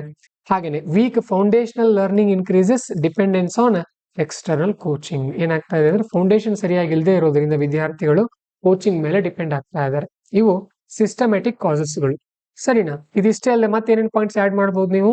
ಸರ್ಕಾರದಿಂದ ಏನಾಗ್ತಾ ಇದೆ, ಲೆಸ್ ಫಂಡಿಂಗ್ ಎಜುಕೇಶನ್ಗೆ ಕಡಿಮೆ ಇದೆ. ಎಷ್ಟೋ ಅದು 1.5% 2% ಮಾತ್ರ ಇದೆ GDP ಇದು. ಹಾಗೇನೆ ಮತ್ತೇನಾಗಿದೆ, lack of government school infrastructure and ಇನ್ನೊಂದೇನು ಎಕ್ಸಾಂಪಲ್ ಅಂತ ಬರೋದಕ್ಕೆ ಏನ್ ಬರೆಯೋದು, daily per hour one school is closing in India. ಸರ್ಕಾರಿ ಶಾಲೆಗಳು ಪ್ರತಿ ಗಂಟೆಗೆ ಒಂದ್ ಶಾಲೆ ಮುಚ್ತಾ ಇದೆ. ಬೆಳಗ್ಗೆ 10ರಿಂದ ನಾನು ಕ್ಲಾಸ್ ತಗೊಂಡಿದ್ದೀನಿ ಅಂದ್ರೆ ಈ 3 ಶಾಲೆ ಕ್ಲೋಸ್ ಆಗಿವೆ, 3 ಶಾಲೆ ಬಾಗಿಲಿಕ್ಕೊಂಡು ಮನೆಗೆ ಹೋಗಿದ್ದಾರೆ. ಈ ತರ ಪಾಯಿಂಟ್ಸ್ ಬರೀಬಹುದು. ಆಮೇಲೆ ಇಂಪ್ಲಿಕೇಶನ್ಸ್, ಇದರಿಂದ ಏನಾಗುತ್ತೆ, ಅಂತ ಅಂದ್ರೆ, ಇದು paper leaks distort merit based selection weak ಆಗುತ್ತೆ. ಈಕ್ವಲ್ ಅಪಾರ್ಚುನಿಟಿ ಸಿಗಲ್ಲ ವಿದ್ಯಾರ್ಥಿಗಳಿಗೆ. ಏನಾಗುತ್ತೆ, ಅವ್ರಿಗೆ ಲಾಸ್ ಆಗುತ್ತೆ. Coaching dependence converts educational opportunity into purchasing power. Coaching dependence ಆಗೋದ್ರಿಂದ ಏನಾಗತ್ತಂದ್ರೆ, ವಿದ್ಯಾರ್ಥಿಗಳಿಗೆ ಸಿಗಬೇಕಾದಂತಹ ಶಿಕ್ಷಣದ ಅವಕಾಶ ಪರ್ಚೇಸಿಂಗ್ ಪವರ್ ಆಗಿ ರೂಪುಗೊಳ್ಳುತ್ತೆ. ಏನಿದ್ರ ಅರ್ಥ, ಯಾರ ಬಳಿ ದುಡ್ಡಿದೆ ಅವ್ರು ಮಾತ್ರ ಕೋಚಿಂಗ್ ತಗೊಳ್ತಾರೆ, ಅವ್ರು ಮಾತ್ರ ಯಶಸ್ವಿಯಾಗಿ ಮುಂದಕ್ಕೆ ಹೋಗ್ತಾರೆ. ಹಿಂದುಳಿದಿರುವಂತ ವಿದ್ಯಾರ್ಥಿಗಳು ಹಿಂದೆ ಉಳಿತಾರೆ. ಇದರಿಂದ ಏನಾಗತ್ತಂದ್ರೆ, ರೂರಲ್ ಅರ್ಬನ್ ಇನ್ಕಮ್ ಬೇಸ್ಡ್ ಡಿಸ್ಪ್ಯಾರಿಟಿಗಳು ಆರಂಭ ಆಗುತ್ತೆ, ಅಸಮಾನತೆ. ಇವತ್ತು ನೋಡ್ರಿ ನೀವು, ಸಿಟಿ ವಿದ್ಯಾರ್ಥಿಗಳು ಇಂಗ್ಲಿಷ್ ಅಲ್ಲಿ ಮುಂದಿರ್ತಾರೆ, ಅವರು ಹಳ್ಳಿ ವಿದ್ಯಾರ್ಥಿಗಳು ಹಿಂದಿರ್ತಾರೆ. ಕಾರಣ ಏನಿದಕ್ಕೆ, ಹಳ್ಳಿ ಶಾಲೆಗಳಲ್ಲಿ ಇಂಗ್ಲಿಷ್ ಶಿಕ್ಷಕರು ಸರಿಯಾಗಿ ಕಲ್ಸಲ್ಲ ಅಥವಾ ಅವರಿಗೆ ಇಂಗ್ಲಿಷ್ ಬರ್ತಾ ಇರಲ್ಲ. ಆ ತರ ಸಮಸ್ಯೆ. Examination delays impose financial and psychological cost. ನೋಡ್ರಿ, ನಮಗೆಲ್ಲ ಗೊತ್ತಿರೋದಲ್ಲ, ಏನಾದ್ರೂ ಹೊಸದಿದೆಯಾ ಇಲ್ಲಿ? ನಿಮ್ಗೆ ಗೊತ್ತಿರೋದೇ ಇದೆ, ಎಲ್ಲೋ ಹೇಳ್ರಿ. ನಿಮ್ಗೆ ಗೊತ್ತಿರೋದೇ ಇದೆ, ಪಾಯಿಂಟ್ ಮಾದರಿಯಲ್ಲಿ ಬರೀಬೇಕಷ್ಟೇ. UPSC ಅಂದ್ರೆ ನ್ಯೂಸ್ ಪೇಪರ್, ನಮ್ಗೆ ಗೊತ್ತಿರೋ ಪಾಯಿಂಟ್ಸ್. ಏನಾಗುತ್ತೆ, ಹಣಕಾಸಿನ ಒತ್ತಡ ಬೀಳುತ್ತೆ ವಿದ್ಯಾರ್ಥಿಗಳಿಗೆ. ಒಂದ್ಸಾರಿ ನೀಟ್ ಎಕ್ಸಾಮ್ ಹೋಗಿ ಬರ್ದು ಬಂದಿರ್ತಾನೆ ಒಬ್ಬ ವಿದ್ಯಾರ್ಥಿ ಬೆಂಗಳೂರಿಗೆ, ಕ್ವಶನ್ ಪೇಪರ್ ಲೀಕ್ ಆದ್ರೆ ಮತ್ತೇನ್ ಮಾಡ್ಬೇಕಾಗತ್ತ, ಮತ್ತೆ ಬೆಂಗಳೂರು ಹೋಗ್ಬೇಕು. ಕಾಸ್ಟ್ ವೇಸ್ಟ್ ಆಗತ್ತೆ, ಖರ್ಚು. ಟ್ರೈನ್ಗೆ ಹೋಗಿ ಬರ್ತೀನಿ ಅಂದ್ರೆ ಮಿನಿಮಮ್ 2,000 ಆದ್ರೂ ಖರ್ಚು ಬೇಕೇ ಬೇಕಲ್ವಾ. ಈ ತರ ಸಮಸ್ಯೆ. ರಿಪೀಟೆಡ್ ಎಕ್ಸಾಮಿನೇಷನ್ ಅಟೆಂಪ್ಟ್ ಗಳಿಂದ ಹಾನಿ ಆಗುತ್ತೆ. ಆಮೇಲೆ poor learning outcomes weaken employability and human capital. ಅಕಸ್ಮಾತ್ ಭ್ರಷ್ಟಾಚಾರದಿಂದ ಈ ಅನರ್ಹರಿಗೆ ಉದ್ಯೋಗಗಳು ಸಿಕ್ಕಾಗ ಅವ್ರ ಹತ್ರ ಏನಿರಲ್ಲ, ಎಂಪ್ಲಾಯಬಿಲಿಟಿ ಇರಲ್ಲ. ಅವ್ರ ಎಂಪ್ಲಾಯಿ ಇರ್ತಾರೆ, ಉದ್ಯೋಗಿ ಇರ್ತಾರೆ, ಬಟ್ ಅವ್ರ ಹತ್ರ ಕೆಲಸ ಮಾಡೋ ಸಾಮರ್ಥ್ಯ ಇರಲ್ಲ. ಮತ್ತೆ ಹ್ಯೂಮನ್ ಕ್ಯಾಪಿಟಲ್ ವೇಸ್ಟ್ ಆಗುತ್ತೆ ಅವಾಗ, ಪಾಪ ಸಮರ್ಥರು ಹಿಂದೆ ಉಳಿದು ಬಿಡ್ತಾರೆ. School learning gaps highlighted in education assessments. Institutional failure erode confidence in public institution. ಜನರಿಗೆ ಏನಾಗುತ್ತಂತ ಅಂದ್ರೆ ಸಾರ್ವಜನಿಕ ಸಂಸ್ಥೆಗಳ ಮೇಲೆ ವಿಶ್ವಾಸ ಕಡಿಮೆ ಆಗುತ್ತೆ. ಓಕೆ, ಸೊ ಇವಿಷ್ಟು ಪಾಯಿಂಟ್ಸ್ಗಳು ಇಂಪ್ಲಿಕೇಶನ್ಗಳು. ಇದನ್ನು ಮೀರಿ ಇನ್ನೂ ಚೆನ್ನಾಗಿ ಬರಿಬಹುದು ನೀವು. ಹಾಗಾದ್ರೆ ರಿಫಾರ್ಮ್ಸ್ ಏನಾಗಬೇಕು? ಫಸ್ಟ್ ಪಾಯಿಂಟ್ NTA ಸುಧಾರಣೆ ಆಗಬೇಕು. Expert led examination oversight ಆಗಬೇಕು. ಯಾರು ಎಕ್ಸ್ಪರ್ಟ್ಸ್ ಇರ್ತಾರೆ ಅಂತವ್ರ ಕೈಯಲ್ಲಿ ಅದನ್ನ ನಡೆಸಬೇಕು. Implement the public examination act. ಈ ಆಕ್ಟ್ ಏನ್ ಮಾಡಿದಾರಲ್ಲ ಭಾರತ ಸರ್ಕಾರ, ಅದನ್ನ ಸರಿಯಾಗಿ ಅಳವಡಿಕೆ ಮಾಡಬೇಕು. Expand secure audit computer based testing infrastructure. ಮೂಲ ಸೌಕರ್ಯ ಸುಧಾರಣೆ ಆಗಬೇಕು ಎಕ್ಸಾಮ್ಗಳದ್ದು. ಹಾಗೇನೆ strengthen foundation literacy through NEP and Nipun Bharat scheme. ಈ ತರ ಸ್ಕೀಮ್ಗಳನ್ನ ಬಳಸ್ಕೊಂಡು ಈ ಲಿಟ್ರಸಿಯನ್ನ ಹೆಚ್ಚು ಮಾಡಬೇಕು, ಸಾಕ್ಷರತೆಯನ್ನ ಹೆಚ್ಚು ಮಾಡಬೇಕು ದೇಶದಲ್ಲಿ. ಹಾಗೇನೆ improve equitable access through PM3 scheme and digital infrastructure. ಭಾರತದ PM3 ಅನ್ನುವಂಥ ಸ್ಕೀಮ್ ಬಗ್ಗೆ ಹೇಳಿದೆ ನಾನು ನಿನ್ನೆ ನಿಮ್ಗೆ, ಅದನ್ನೆಲ್ಲ ಬಳಸ್ಕೊಳ್ಬೇಕು ಅಂತ ಹೇಳ್ತಾ ಇದ್ದಾರೆ. ಸೊ ಇದರಿಂದ ಏನಾಗುತ್ತೆ, India must shift from exam centric governance to learning centric governance. ಈ ತರ ಕೀ ವರ್ಡ್ಸ್ ಬರಬೇಕು. ಬರೀ ಎಕ್ಸಾಮ್ ಬದಲಾಗಿ ಕಲಿಕೆಯ ಆಧಾರದಲ್ಲಿ, ಪರೀಕ್ಷೆಯ ಮಾದರಿಯ ಬದಲಾಗಿ ಕಲಿಕೆಯ ಮಾದರಿಯಲ್ಲಿ ಬದಲಾಗಬೇಕು. ಸೊ ಇದರಿಂದ ಏನಾಗುತ್ತಂದ್ರೆ ಆರ್ಟಿಕಲ್ 21ರ ಅಡಿಯಲ್ಲಿ ಎಲ್ಲರಿಗೂ ಈಕ್ವಲ್ ಎಕ್ಸೆಸ್ ಸಿಗುತ್ತೆ. ಹಾಗೇನೆ SDG ವಿಶ್ವಸಂಸ್ಥೆಯ ಗೋಲ್ಗಳಿವೆ, ಅದರಲ್ಲಿ 4ನೇ ಗೋಲ್ ಎಜುಕೇಶನ್ ಬಗ್ಗೆ ಇದೆ, ಅದನ್ನು ಕೂಡ ಭಾರತ ಸರ್ಕಾರ ತಲುಪಿದಾಗ ಆಗುತ್ತೆ. ಸೊ ಈ ತರ ಪಾಯಿಂಟ್ಸ್ ನೀವು ಹಾಕಿದ್ರಿ ಕನ್ಕ್ಲೂಷನ್ ಅಲ್ಲಿ ಅಂದ್ರೆ ಅರ್ಧ ಮಾರ್ಕ್ಸ್ ಕೊಡ್ಲೇಬೇಕಾಗತ್ತೆ ಅವರು. ಇಂಟ್ರೊಡಕ್ಷನ್ ಅಲ್ಲಿ ಕೂಡ ನೀವು ಇದರಲ್ಲಿ ನೀಟ್ ಬಗ್ಗೆ ಮತ್ತೆ ಆಕ್ಟ್ ಬಗ್ಗೆ ಬರೆದ್ರಿ ಅಂದ್ರೆ ಅರ್ಧ ಮಾರ್ಕ್ಸ್ ಕೊಡ್ಲೇಬೇಕಾಗತ್ತೆ ಅವರು. 1 ಮಾರ್ಕ್ಸ್ ಇಲ್ಲೇ ಸಿಕ್ತು ನಿಮಗೆ. ಓಕೆ, 1 ಮಾರ್ಕ್ಸ್ ಇಲ್ಲಿ ಸಿಕ್ತು. ಟೋಟಲ್ 15 ಮಾರ್ಕ್ಸ್ ಇದೆ. 15 ಮಾರ್ಕ್ಸ್ ಅಲ್ಲಿ ಮ್ಯಾಕ್ಸಿಮಮ್ ಎಷ್ಟು ಕೊಡ್ತಾರೆ ಗೊತ್ತಾ ಅವರು? 10 ಮಾರ್ಕ್ಸ್ ಮ್ಯಾಕ್ಸಿಮಮ್ ಎಷ್ಟು ಸಿಗುತ್ತೆ ಗೊತ್ತಾ? 5 ಮಾರ್ಕ್ಸ್ ಮ್ಯಾಕ್ಸಿಮಮ್. 10 ಮ್ಯಾಕ್ಸಿಮಮ್ 5. ತುಂಬಾ ಚೆನ್ನಾಗಿ ಬರ್ದಾಗ. ಇಲ್ಲಾಂದ್ರೆ ಎವರೇಜ್ 4 ಇರುತ್ತೆ. ಎವರೇಜ್ 4ರಿಂದ 4.5. 15 ಮಾರ್ಕ್ಸ್ ಇದ್ದು ಆ ತರ ಎಷ್ಟಿರುತ್ತೆ ಗೊತ್ತಾ? 8, 8.5 ಇರುತ್ತೆ. ನೆನ್ಪಿಟ್ಕೊಡ್ರಿ, 8ರಿಂದ 8.5. ಸೊ 10 ಮಾರ್ಕ್ಸ್ ಗಳದ್ದು ತುಂಬಾ ಚೆನ್ನಾಗಿ ಬರೆದ್ರಿ. 4 ಪ್ರತಿಯೊಂದಕ್ಕೂ ಅಂತಂದ್ರೆ ಎಷ್ಟಾಗತ್ತೆ? 40. 15 ಮಾರ್ಕ್ಸ್ ಇದ್ದು ತುಂಬಾ ಚೆನ್ನಾಗಿ ಬರ್ದಿದ್ದೀರಿ. ಎಷ್ಟು ಮಾರ್ಕ್ಸ್ ಸಿಗುತ್ತೆ ನಿಮಗೆ? 8 ಮಾರ್ಕ್ಸ್ ಸಿಕ್ತು ಅನ್ಕೊಳ್ಳೋಣ. ಸೊ ಇವು ಕೂಡ 10 ಇರುತ್ತೆ. ಪ್ರಶ್ನೆ ಎಷ್ಟಾಯ್ತು? 80. ಸೊ ಎಷ್ಟಾಗುತ್ತೆ ಟೋಟಲ್? 120. ಏನು ಸಿಗಲ್ಲ, ಅಷ್ಟು ಟೈಮ್ ಇರಲ್ಲ ನಿಮಗಲ್ಲಿ. ಅಷ್ಟು ಟೈಮೇ ಇರಲ್ಲ, ತುಂಬಾ ಕಡಿಮೆ ಇರುತ್ತೆ. ನೀವು ಎಷ್ಟು 15ಕ್ಕೆ 15 ತಗೊಳ್ಬಹುದು. ಬಟ್ ನೀವು ಒಂದೇ ಪ್ರಶ್ನೆಯನ್ನ ಅಷ್ಟು ಟೈಮ್ ಕೊಟ್ರಿ ಅಂದ್ರೆ 2,200 ವರ್ಡ್ಸ್ ಬರಿಬೇಕಾಗತ್ತೆ. ನೀವು 2,200 ವರ್ಡ್ಸ್ ಬರೀತಾ ಕೂತ್ರೆ ನಿಮ್ಗೆ ಅಲ್ಲಿ ಜಾಗನೂ ಸಾಲಲ್ಲ. ಇಲ್ಲ ಅದೇ ಒಂದೇ ಪ್ರಶ್ನೆ ಬರ್ದ್ರೆ ಮುಂದಿನ ಪ್ರಶ್ನೆ ಹಿಂದೆ ಉಳಿತೀರಿ. ಸೊ ಹಾಗಾಗತ್ತೆ. ಮ್ಯಾಕ್ಸಿಮಮ್ UPSC ಇದು 2025 ಅಂಕ ಆಗುತ್ತೆ. ಮೇನ್ಸ್ ಇದೆಲ್ಲ ಸೇರಿಸಿ, ಇಂಟರ್ವ್ಯೂ ಸೇರಿಸಿ. ಸೊ ಇದ್ರಲ್ಲಿ ನಿಮ್ಗೆ ಸಿಗೋ ಟಾಪರ್ಗೆ ಎಷ್ಟಿರುತ್ತೆ ಅಂದ್ರೆ 1050 ಅಥವಾ ಮ್ಯಾಕ್ಸಿಮಮ್ 1100 ಅಂಕ ಬೀಳುತ್ತೆ ಟಾಪರ್ಗಳಿಗೆ. ಸರಿನಾ? ಹಾಗಾದ್ರೆ ನೀವು ನೋಡಿ, 15 ಮಾರ್ಕ್ಸ್ ನ ಪ್ರಶ್ನೆಯಲ್ಲಿ ಎಷ್ಟು ಪೇಜ್ ಇರುತ್ತೆ ನಿಮಗೆ? 3 ಪೇಜ್ ಇರುತ್ತೆ. ಸೊ 3 ಪೇಜ್ ಇಂದ ಎಷ್ಟು ಅಂಕ ತಗೊಳ್ಬೇಕು ನೀವು? ನಿಮ್ಮ ಗುರಿ 9 ಇರಬೇಕು. ನಿಮ್ಗೆ ಇಷ್ಟೇ ನೆನ್ಪಿಟ್ಕೊಡ್ರಿ, 50 ಪೇಜ್ ಇದೆ ಅಲ್ವಾ? 1 ಪೇಜ್ಗೆ ನಿಮ್ ಗುರಿ ಎಷ್ಟಿರ್ಬೇಕು? 3 ಮಾರ್ಕ್ಸ್ ನಿಮ್ ಗುರಿ. ನೀವು ಬರ್ದಿರೋ ಪಾಯಿಂಟ್ಸ್ ಇಂದ 3 ಮಾರ್ಕ್ಸ್ ನಿಮಗೆ ಸಿಗಬೇಕು. ಆ ತರ ಟಾರ್ಗೆಟ್ ಹಾಕೊಡ್ರಿ. ಸೊ ಆ ತರ ಹಾಕೊಂಡಾಗ ಟಾರ್ಗೆಟ್ ಎಷ್ಟು ಅಂಕ ಆಗುತ್ತೆ?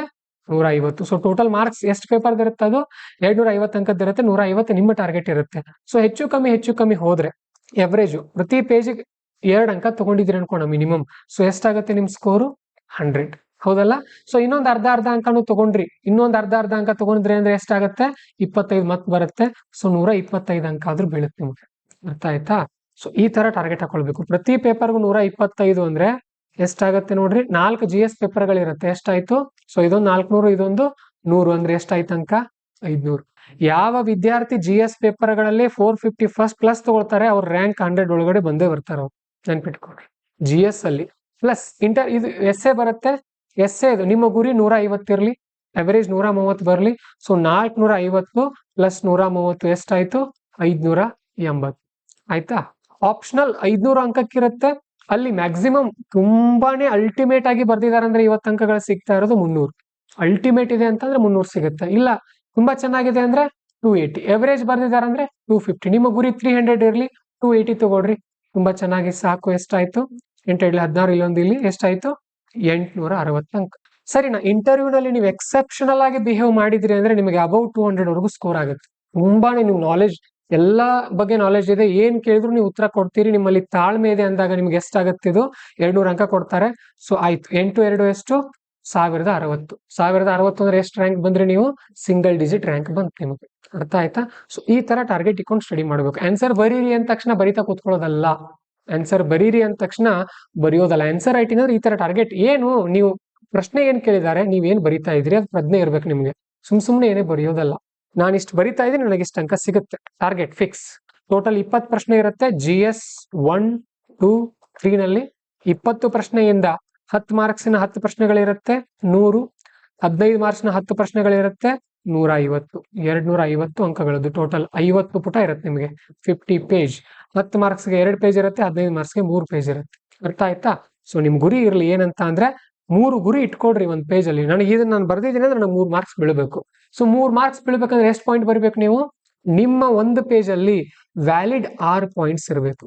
ಅದನ್ನ ನೋಡಿದಾಗ ಹೌದು ಇದಕ್ಕೆ ಅರ್ಧ ಮಾರ್ಕ್ಸ್ ನಾನು ಕೊಡಬಹುದು ಅನಿಸ್ಬೇಕು ನಮ್ಗೆ ಚೆಕ್ ಮಾಡೋರ್ಗೆ. ಅವಾಗ 3 ಮಾರ್ಕ್ಸ್ ಆರಾಮಾಗಿ ಬರುತ್ತೆ. ಇಲ್ಲ ಅಟ್ಲೀಸ್ಟ್ 5 ಪಾಯಿಂಟ್ ಚೆನ್ನಾಗಿ ಬರ್ದ್ರಿ ಅಂದ್ರೆ 2.5 ಅಂಕ ಆದ್ರೂ ಬೀಳುತ್ತೆ ಒಂದು ಪೇಜ್ಗೆ. ಅಂದ್ರೆ 15 ಮಾರ್ಕ್ಸ್ಗೆ ನೀವು ಎಷ್ಟು ಪಾಯಿಂಟ್ ಬರಿಬೇಕಾಗತ್ತೆ? 15 ಮಾರ್ಕ್ಸ್ ಎಷ್ಟು ಪಾಯಿಂಟ್ ಬರೀತೀರಿ ನೀವು? 3 ಪೇಜ್ ಇರುತ್ತೆ, ಒಂದು ಪೇಜ್ ಅಲ್ಲಿ ಎಷ್ಟು ಪಾಯಿಂಟ್? Valid 5 points. ಅಂದ್ರೆ 5 ಪಾಯಿಂಟ್ಸ್ ಬರೆಯೋದಲ್ಲ, ಮತ್ತೆ ಒಂದು 3-4 ಎಕ್ಸ್ಟ್ರಾನು ಬರ್ದಿರ್ಬೇಕು. ಮತ್ತೆ ಅಲ್ಲಿ ಚೆಕ್ ಮಾಡಿದಾಗ ಪೇಜ್ ತುಂಬಿರೋ ತರ ಕಾಣ್ಬೇಕು. ಅರ್ಥ ಆಯ್ತಾ? ಸೊ ಈ ತರ ಆದಾಗ ನಿಮ್ಗೆ 125 ತಗೊಳ್ತೀರಿ. ಇನ್ನು ಎಥಿಕ್ಸ್ ಬರುತ್ತೆ. ಎಥಿಕ್ಸ್ ಅಲ್ಲಿ ನೋಡ್ರಿ 10 ಮಾರ್ಕ್ಸಿನ 14 ಮಾರ್ಕ್ಸಿನ 6 ಪ್ರಶ್ನೆಗಳಿರುತ್ತೆ. 14 ಮಾರ್ಕ್ಸ್ನ 6 ಪ್ರಶ್ನೆಗಳು ಎಷ್ಟಾಗುತ್ತೆ ನೋಡ್ರಿ? ಇವು 13 ಇರುತ್ತೆ. ಸಾರಿ 14 ಮಾರ್ಕ್ಸ್ ಅಂದಲ್ಲ, 20 ಮಾರ್ಕ್ಸ್ನ 6 ಪ್ರಶ್ನೆ. ಓಕೆ, 20 ಮಾರ್ಕ್ಸ್ನ 6 ಪ್ರಶ್ನೆ ಇರುತ್ತೆ, 120 ಆಯ್ತು. ಆಮೇಲೆ 10 ಮಾರ್ಕ್ಸಿನ 13 ಪ್ರಶ್ನೆ ಇರುತ್ತೆ, 130 ಆಯ್ತು. ಎಷ್ಟಾಯ್ತು? 250 ಅಂಕ. ಹೌದಲ್ಲ? ಸೊ ಇಲ್ಲಿ 20 ಮಾರ್ಕ್ಸ್ಗೆ ಎಷ್ಟು ಪೇಜ್ ಕೊಡ್ತಾರ ಅವ್ರು ನಿಮ್ಗೆ? ಮತ್ತೆ 4 ಪೇಜ್ ಕೊಡ್ತಾರೆ. ಗೊತ್ತಿರ್ಲಿ, ತುಂಬಾ ಈಸಿ ಇರುತ್ತೆ ಅದು, ಅದನ್ನು ಕೂಡ ಹೇಳ್ತೀನಿ ನಾನು ನಿಮಗೆ. ಸರಿನಾ? ಸೊ ಈ ತರ ಎಸ್ಸೆದು ಎಷ್ಟು ಮಾರ್ಕ್ಸ್ದು? 250, ಒಂದಕ್ಕೆ 125, ಮತ್ತೊಂದಕ್ಕೆ 125. ಪೇಜಸ್ ಎಷ್ಟಿರುತ್ತೆ ಗೊತ್ತಾ? ಇಲ್ಲಿ 25 ಪೇಜ್ ಇರುತ್ತೆ ಅಷ್ಟೇ. ಬರೀ 25 ಪೇಜ್ ಬರೆದಾಗ ನಿಮ್ಗೆ ಎಷ್ಟು ಅಂಕ ಸಿಗ್ತಾ ಇದೆ? ಇಲ್ಲಿ 250ಕ್ಕೆ ಬರಿತಾ ಇದ್ರಿ, 150 ಅಂಕ ತಗೊಳ್ಬಹುದು. ತುಂಬಾ ಈಸಿಯಾಗಿ ತಗೊಳ್ಬಹುದು ಎಸ್ಸೆನಲ್ಲಿ. ಆದ್ರೆ ಇದೇ 150 ಅಂಕ ತಗೊಳ್ಬೇಕಂದ್ರೆ GS 1, 2, 3, 4 ಅಲ್ಲಿ ಎಷ್ಟು ಪೇಜ್ ಬರಿಬೇಕು ನೀವು? 50 ಪೇಜ್ ಬರಿಬೇಕಾಗತ್ತೆ. ಥಿಂಕ್ ಮಾಡ್ರಿ, ಎಸ್ಸೆನಲ್ಲಿ 25 ಪೇಜ್ ಬರ್ದಾಗ ಎಷ್ಟು ಅಂಕ ಸಿಗುತ್ತಲ್ಲ ಅಲ್ಲಿ ಅಷ್ಟು ಬರಿಬೇಕಾಗತ್ತೆ. ಮತ್ 150 ಸಿಗೋದು ತುಂಬಾ ಅಪರೂಪ GS ಅಲ್ಲಿ. ಬಟ್ ಎಸ್ಸೆನಲ್ಲಿ ಗಳಿಸ್ತೀರಿ ನೀವು. ಬಟ್ ಎಸ್ಸೆ ಬರೆಯೋಕೆ ಒಂದೇ ದಿನ ಸಾಕಾಗಲ್ಲ. ಎಸ್ಸೆಗೆ 1 ವರ್ಷದ ನಾಲೆಜ್ ಬೇಕಾಗತ್ತೆ ನಿಮ್ಗೆ. ನೀವು ಇದಕ್ಕೋಸ್ಕರನೇ ಏನು ಓದ್ಬೇಕಾಗತ್ತೆ? ನೀವು ಇಂಗ್ಲಿಷ್ ಅಲ್ಲಿ ಬರೆಯೋರು ದ ಹಿಂದೂ ಪೇಪರ್ ಅನ್ನ ಓದ್ಬೇಕಾಗತ್ತೆ, ಕನ್ನಡದಲ್ಲಿ ಬರೆಯೋರು ಪ್ರಜಾವಾಣಿ ಆರ್ಟಿಕಲ್ಸ್ ಅನ್ನ ಕಂಪಲ್ಸರಿಯಾಗಿ ಓದ್ಬೇಕಾಗತ್ತೆ. ಹೇಗಿರ್ಬೇಕು ಎಸ್ಸೆ ಅಂತ ಅಂದ್ರೆ, ಫಸ್ಟ್ ಲೈನ್ ನಿಂದಾನೇ ನೀವು ಅವ್ರನ್ನ ಏನ್ ಮಾಡ್ಬಿಡ್ಬೇಕು? ಹುಕ್ ಮಾಡಿಬಿಡ್ಬೇಕು. ಹುಕ್ ಅಂದ್ರೆ ಏನು? ಮೀನಿಗೆ ಹಾಕ್ತಾರಲ್ಲ ಗಾಳ, ಅದು ಸಿಕ್ಕಾಕೊಂಡ್ಬಿಟ್ರೆ ಮುಗೀತು. ಅದು ಮುಂದೆ ನಿಮ್ ಪೇಜಸ್ ಓದ್ತಾನೆ ಹೋಗ್ಬೇಕು. ಅವ್ರು ಅದೇ ತರ ಫ್ಲೋ ನಲ್ಲಿ ಓದ್ತಾನೆ ಹೋಗ್ಬೇಕು. ಅವ್ರು ಫೀಲ್ ಆಗ್ಬೇಕು ಅದು. ಸೊ ಎಷ್ಟು ಪೇಜಸ್ ಬರೀತೀರಿ ಎಸ್ಸೆನಲ್ಲಿ? ಒಂದ್ ಎಸ್ಸೆನ 12 ಪೇಜ್ ಬರೀತೀರಿ. ಎವರೇಜ್ ಪ್ರತಿ ಪುಟಕ್ಕೆ 60 ವರ್ಡ್ಸ್ ಅಂತ ತಗೊಳ್ರಿ. ಎಷ್ಟಾಯ್ತು? 720 ವರ್ಡ್ಸ್ ಆಯ್ತು. ಆಕ್ಚುಲಿ ಇದಕ್ಕಿಂತ ಜಾಸ್ತಿ ಬರೀತೀರಿ. ಅಂದಾಜು 800ರಿಂದ 900 ವರ್ಡ್ಸ್ ಬರಿಬೇಕು. ಅವ್ರು ಎಷ್ಟು ಕೊಟ್ಟಿರ್ತಾರೆ ಅಂದ್ರೆ 1000ದಿಂದ 1200 ವರ್ಡ್ಸ್ ಬರೀರಿ ಅಂತ ಹೇಳಿರ್ತಾರೆ. ಕ್ಲಿಯರ್ ಆಯ್ತಾ? ಸೊ ಈ ತರ ಇರ್ಬೇಕು ಟಾರ್ಗೆಟ್ಗಳು ನಿಮ್ದು. 2 ಎಸ್ಸೆ ಬರೆಯೋದಿರುತ್ತೆ, ತುಂಬಾ ಚೆನ್ನಾಗಿ ಬರಿಬಹುದು. ಟೈಮ್ ಕೂಡ ಸಿಗುತ್ತೆ ನೋಡಿ. GS ಅಲ್ಲಿ ಒಂದು ಪೇಜ್ಗೆ ಎಷ್ಟು ಪೇಜ್ ವರ್ಡ್ ಬರಿತಾ ಇದ್ದೀರಿ? 60 ಇಂಟು ಎಷ್ಟು ಪೇಜಸ್ ಇವೆ? 50. ಹಾಗಾದ್ರೆ ಎಷ್ಟು ವರ್ಡ್ಸ್ ಬರೆದ್ರಿ? ಮ್ಯಾಕ್ಸಿಮಮ್ 3000 ವರ್ಡ್ಸ್ ಬರೀತೀರಿ GS ಅಲ್ಲಿ. ಎಸ್ಸೆನಲ್ಲಿ ಬನ್ರಿ, ಎಷ್ಟಿವೆ? ಪರ್ ಪೇಜ್ಗೆ 60 ವರ್ಡ್ಸ್ ಬರಿತಾ ಇದ್ರಿ, ಎಷ್ಟು ಪೇಜಸ್ ಇವೆ? ಮ್ಯಾಕ್ಸಿಮಮ್ 25. ಹಾಗಿದ್ರೆ ಎಷ್ಟಾಯ್ತು? ಇದ್ರ ಅರ್ಧ ಅಲ್ವಾ? ಇದ್ರ ಅರ್ಧ ಆಯ್ತು 1500. ಅಂದ್ರೆ ಸುಮಾರು 750 ವರ್ಡ್ಸ್ ಬರೀತೀರಂತ ಅರ್ಥ. ನೀವು ನೆನ್ಪಿಟ್ಕೊಡ್ರಿ. ಈ ತರ ನಾವು ಪ್ಲಾನ್ ಮಾಡ್ಕೊಂಡು ಬರ್ದಾಗ ಏನಾಗುತ್ತೆ? ಒಳ್ಳೆ ಅಂಕಗಳು ನಮಗ್ ಸಿಗುತ್ತೆ. 2 ಎಸ್ಸೆ. ಓಕೆ, 2 ಎಸ್ಸೆ ಅದೇ 12. ಒಂದು ಎಸ್ಸೆ 60 ಪೇಜ್, 12 ಪೇಜು, ಮತ್ತೊಂದು 12 ಪೇಜ್. ಈ ತರ ಬರೆಯೋದಿರುತ್ತೆ. ಪ್ಲಾನ್ ಚೆನ್ನಾಗಿ ಮಾಡ್ಬೇಕು ಎಸ್ಸೆ. ಎಸ್ಸೆ 3 ಅವರ್ ಇರುತ್ತಲ್ಲ, ಇದರಲ್ಲಿ ಬರೆಯೋದು 1 ಅವರ್, ಮತ್ತೊಂದು 1 ಅವರ್, ಇನ್ನೇನ್ 1 ಅವರ್ ಇರುತ್ತಲ್ಲ 30 ಮಿನಿಟ್ಸ್ ಬರೀ ಥಿಂಕ್ ಮಾಡೋಕೆ ಇಟ್ಕೊಳ್ಬೇಕು. ಅದನ್ನ 1 ಅವರ್ ಅಲ್ಲಿ ಆರಾಮಾಗಿ ಬರೀಬಹುದು. ಎಷ್ಟು? 750 ವರ್ಡ್ಸ್ ಅಷ್ಟೇ ರೀ, ಆರಾಮಾಗಿ ಬರೀತೀರಿ. ಕ್ಲಿಯರ್ ಆಯ್ತಾ? ಸೊ ಕನ್ನಡದಲ್ಲಿ ಕೂಡ ಬರೀಬಹುದು. ಯಾರೋ ಕೇಳ್ತಾ ಇದಾರೆ ನೋಡಿ, ಇಲ್ಲಿ ಕನ್ನಡದಲ್ಲಿ ಕೂಡ ಅವಕಾಶ ಇರುತ್ತೆ. ಓಕೆ, ನಾನು ಡೈಲಿ ಏನ್ ಕ್ವಶನ್ ಕೊಡ್ತಾ ಇದ್ದೀನಿ, ನೀವು ಆನ್ಸರ್ ಬರೀತಿರ್ಲಿ. ಬರೆದ ಮೇಲೆ ನಾನು ಆನ್ಸರ್ ಹಾಕಿರ್ತೀನಿ ಗ್ರೂಪಲ್ಲಿ, ಅದನ್ನ ಚೆಕ್ ಮಾಡ್ಕೊಳ್ಬೇಕು. ಈ ತರ ಪ್ಲಾನ್ ಮಾಡ್ಕೊಂಡು ನೀವು ಬರೆದ್ರಿ ಅಂದ್ರೆ ಆರಾಮಾಗಿ ಒಳ್ಳೆ ಅಂಕಗಳನ್ನ ತಗೊಳ್ಬಹುದು. ಬಟ್ ಎಲ್ಲಕ್ಕಿಂತ ಮುಖ್ಯವಾಗಿ ನಮ್ಮನ್ನ ಕಾಡ್ತಾ ಇರೋದು ಅಂತ ಅಂದ್ರೆ ಏನು? ಇದು ಕನ್ನಡ ವಿದ್ಯಾರ್ಥಿಗಳ ಸಮಸ್ಯೆ ಏನಂತ ಅಂದ್ರೆ ಅವ್ರು ಇದರಲ್ಲಿ ವೀಕ್ ಇಲ್ಲ, ಇದರಲ್ಲಿ ವೀಕ್ ಇದೀವಿ. ಸೊ ಇದನ್ನ ನಾವು ಇಂಪ್ರೂವ್ಮೆಂಟ್ ಮಾಡ್ಕೊಳ್ಬೇಕು. ಅದಕ್ಕೇನೆ ನಾವು ಓದೋದೆಲ್ಲ ಏನಿರ್ಬೇಕು? ನೋಟ್ಸ್ಗಳು ಇಂಗ್ಲಿಷ್ ಅಲ್ಲಿ ಇರ್ಬೇಕು. ಮೊದಲು ಇಂಗ್ಲಿಷ್ ಸ್ಟ್ರಾಂಗ್ ಆಯ್ತು, UPSC ಅರ್ಧ ಹಾದಿ ನಾವು ಬಂದ್ವಿ. ಇನ್ನು 25% ಏನಿರುತ್ತೆ? PYQ. ಇನ್ನು 25% ಏನಿರುತ್ತೆ? ನಮ್ಮ ಸ್ಟ್ರಾಟಜಿ. ಎಲ್ರು ಎಲ್ಲ ತರ ಇರಲ್ಲ. 50% ನಮ್ಮ ಇಂಗ್ಲಿಷ್ ಸ್ಟ್ರಾಂಗ್ ಆಗ್ಬೇಕು. ಇಂಗ್ಲಿಷ್ ಸ್ಟ್ರಾಂಗ್ ಆಗಿದೆ ಅಂದ್ರೆ ಓದಿದಿರಿ ಅಂತ ಅದರ ಅರ್ಥ. ಹೌದಾ ಇಲ್ವಾ? ಇಂಗ್ಲಿಷ್ ಓದ್ದಾಗಲೇ ಸ್ಟ್ರಾಂಗ್ ಆಗಿರ್ತೀರಿ ನೀವು. ಆಮೇಲೆ ಇನ್ನು 25% ನಿಮ್ PYQ, ಆಮೇಲೆ ಇನ್ನು 25% ನಿಮ್ ಸ್ಟ್ರಾಟಜಿ. 100% ರೆಡಿ ಆಗ್ತೀರಿ. ಎಷ್ಟೇ ವೀಕ್ ಇದ್ರೂ ಕೂಡ UPSC ಅಲ್ಲಿ ಯಶಸ್ವಿ ಆಗ್ಬಹುದು. ಆ ತರ ಪ್ಲಾನ್ ಮಾಡ್ಕೊಂಡು ಸ್ಟ್ರಾಟಜಿ ಇಟ್ಕೊಂಡು ಹೋಗ್ಬೇಕು. ಈಗ ಉದಾಹರಣೆಗೆ ನಮ್ಮ ಕರ್ನಾಟಕದವರೇ ಶಾಂತಪ್ಪ ಸರ್ ಅವರು 600+ ರ್ಯಾಂಕ್ ಬಂದಿದೆ ಅವ್ರದ್ದು. PUC ಫೇಲ್ ಆಗಿರುವಂತ ವಿದ್ಯಾರ್ಥಿ ಒಬ್ರು, PUC ಫೇಲ್, ಆಮೇಲೆ PSI ಆದ್ರು. ಬಟ್ ಸ್ವಲ್ಪ ಟೈಮ್ ಜಾಸ್ತಿ ತಗೊಳ್ತು ಅವ್ರಿಗೆ, 8 ರಿಂದ 9 ವರ್ಷ ಟೈಮ್ ತಗೊಳ್ತು. ಯಾಕೆ? ಬಡ ಕುಟುಂಬ ಇರುತ್ತೆ, ಮತ್ತೆ ಹಿಂದಿನ ಕಾಲದಲ್ಲಿ ಸೋರ್ಸ್ ಇರಲಿಲ್ಲ, ಇಷ್ಟೆಲ್ಲ AI ಗಳು, ಇಂಗ್ಲಿಷ್ ಕಲಿಯೋ ಇಷ್ಟು ಈಸಿ ವಿಧಾನಗಳು ಇರಲಿಲ್ಲ. ಬಟ್ ಇವತ್ತು ನಿಮ್ಗೆಲ್ಲ ಇದೆ, ನೀವು ಅದನ್ನು ಯೂಸ್ ಮಾಡ್ಕೊಳ್ಬೇಕು. ಪ್ರಯತ್ನ ಪಟ್ರಿ ಅಂದ್ರೆ ಯಶಸ್ವಿ ಆಗ್ತೀರಿ. ಅರ್ಥ ಆಯ್ತಾ? ಸೊ ಯಾವ ತರ ಸ್ಟ್ರಾಟಜಿ ಇರುತ್ತೆ ಒಂದ್ ಕಡೆ ಬರ್ಕೊಂಡ್ ಬಿಡ್ರಿ, ಹೇಳ್ತೀನಿ, ಇಲ್ಲಿ ಟಾರ್ಗೆಟ್ಗಳನ್ನ ಹಾಕೊಂಡ್ ಬಿಡ್ರಿ, ಮೇನ್ಸ್ ಯಾವ ತರ ಅಂತ. ಓಕೆ, ಮೊದಲನೇದು GS1, GS2, GS3, GS4, ಮೇಲೆ ಟಾರ್ಗೆಟ್. ಟಾರ್ಗೆಟ್ 160 ಇರಲಿ, GS1 ಟಾರ್ಗೆಟ್ 130 ಇರಲಿ, GS2 130, GS3 ಕೂಡ 130 ಇರಲಿ, GS4 ಕೂಡ ಅಪ್ ಟು 140 ಹೋಗ್ಬೋದು ಇಲ್ಲಿ. ಸೊ ನೀವು ರೀಚ್ ಎಷ್ಟರವರೆಗೂ ಆಗ್ಬಹುದು, ನಿಮ್ ಮೇಲೆ ಡಿಪೆಂಡ್ ಇರುತ್ತೆ ಅದು. ಅಪ್ ಟು 150 ವರೆಗೂ ಹೋಗ್ಬಹುದು, GS1 120 ವರೆಗೂ ಹೋಗ್ಬಹುದು, GS2 120 ವರೆಗೂ ಹೋಗ್ಬಹುದು, GS3 ಕೂಡ 120 ವರೆಗೂ ಹೋಗ್ಬಹುದು, GS4 140 ವರೆಗೂ ಹೋಗ್ಬಹುದು. ನೆನ್ಪಿಟ್ಕೊಡ್ರಿ. ಸರಿ, ನಿಮ್ಮ ಟಾರ್ಗೆಟ್ಸ್ 690 ಇರಬೇಕು ಈ GS ಪೇಪರ್ಗಳಲ್ಲಿ. ಅಟ್ಲೀಸ್ಟ್ 650 ವರೆಗೂ ರೀಚ್ ಆಗೋಕೆ ಟ್ರೈ ಮಾಡಬೇಕು. ಇಲ್ಲ ಏನೋ ಮಿನಿಮಮ್ ಏನೋ ಇಲ್ಲ ಅಂದ್ರೆ 540 ಆದ್ರೂ ಬರ್ಬೇಕು ನೀವು. ಓಕೆ, ಮಿನಿಮಮ್ 540 ಆದ್ರೂ ಬರಬೇಕು. ಸರಿನಾ? ಈಗ ಇನ್ನು ಉಳಿದಿರೋದು ಆಪ್ಷನಲ್ಸ್. ಆಪ್ಷನಲ್ ಅಲ್ಲಿ 2 ಪೇಪರ್ ಇವೆ. ಸೊ ಒಂದು 250 ಮತ್ತೊಂದು 250 ಇದೆ ಅದರದ್ದು. ಸೊ ಇಲ್ಲಿ ನಿಮ್ದು 150 ಟಾರ್ಗೆಟ್ಸ್ ಇರಲೇಬೇಕು. ಸೊ 300 ಆಗುತ್ತೆ. ಸೊ ರೀಚ್ ಆಗೋಕೆ 140 ಆದ್ರೂ ಆಗ್ರಿ.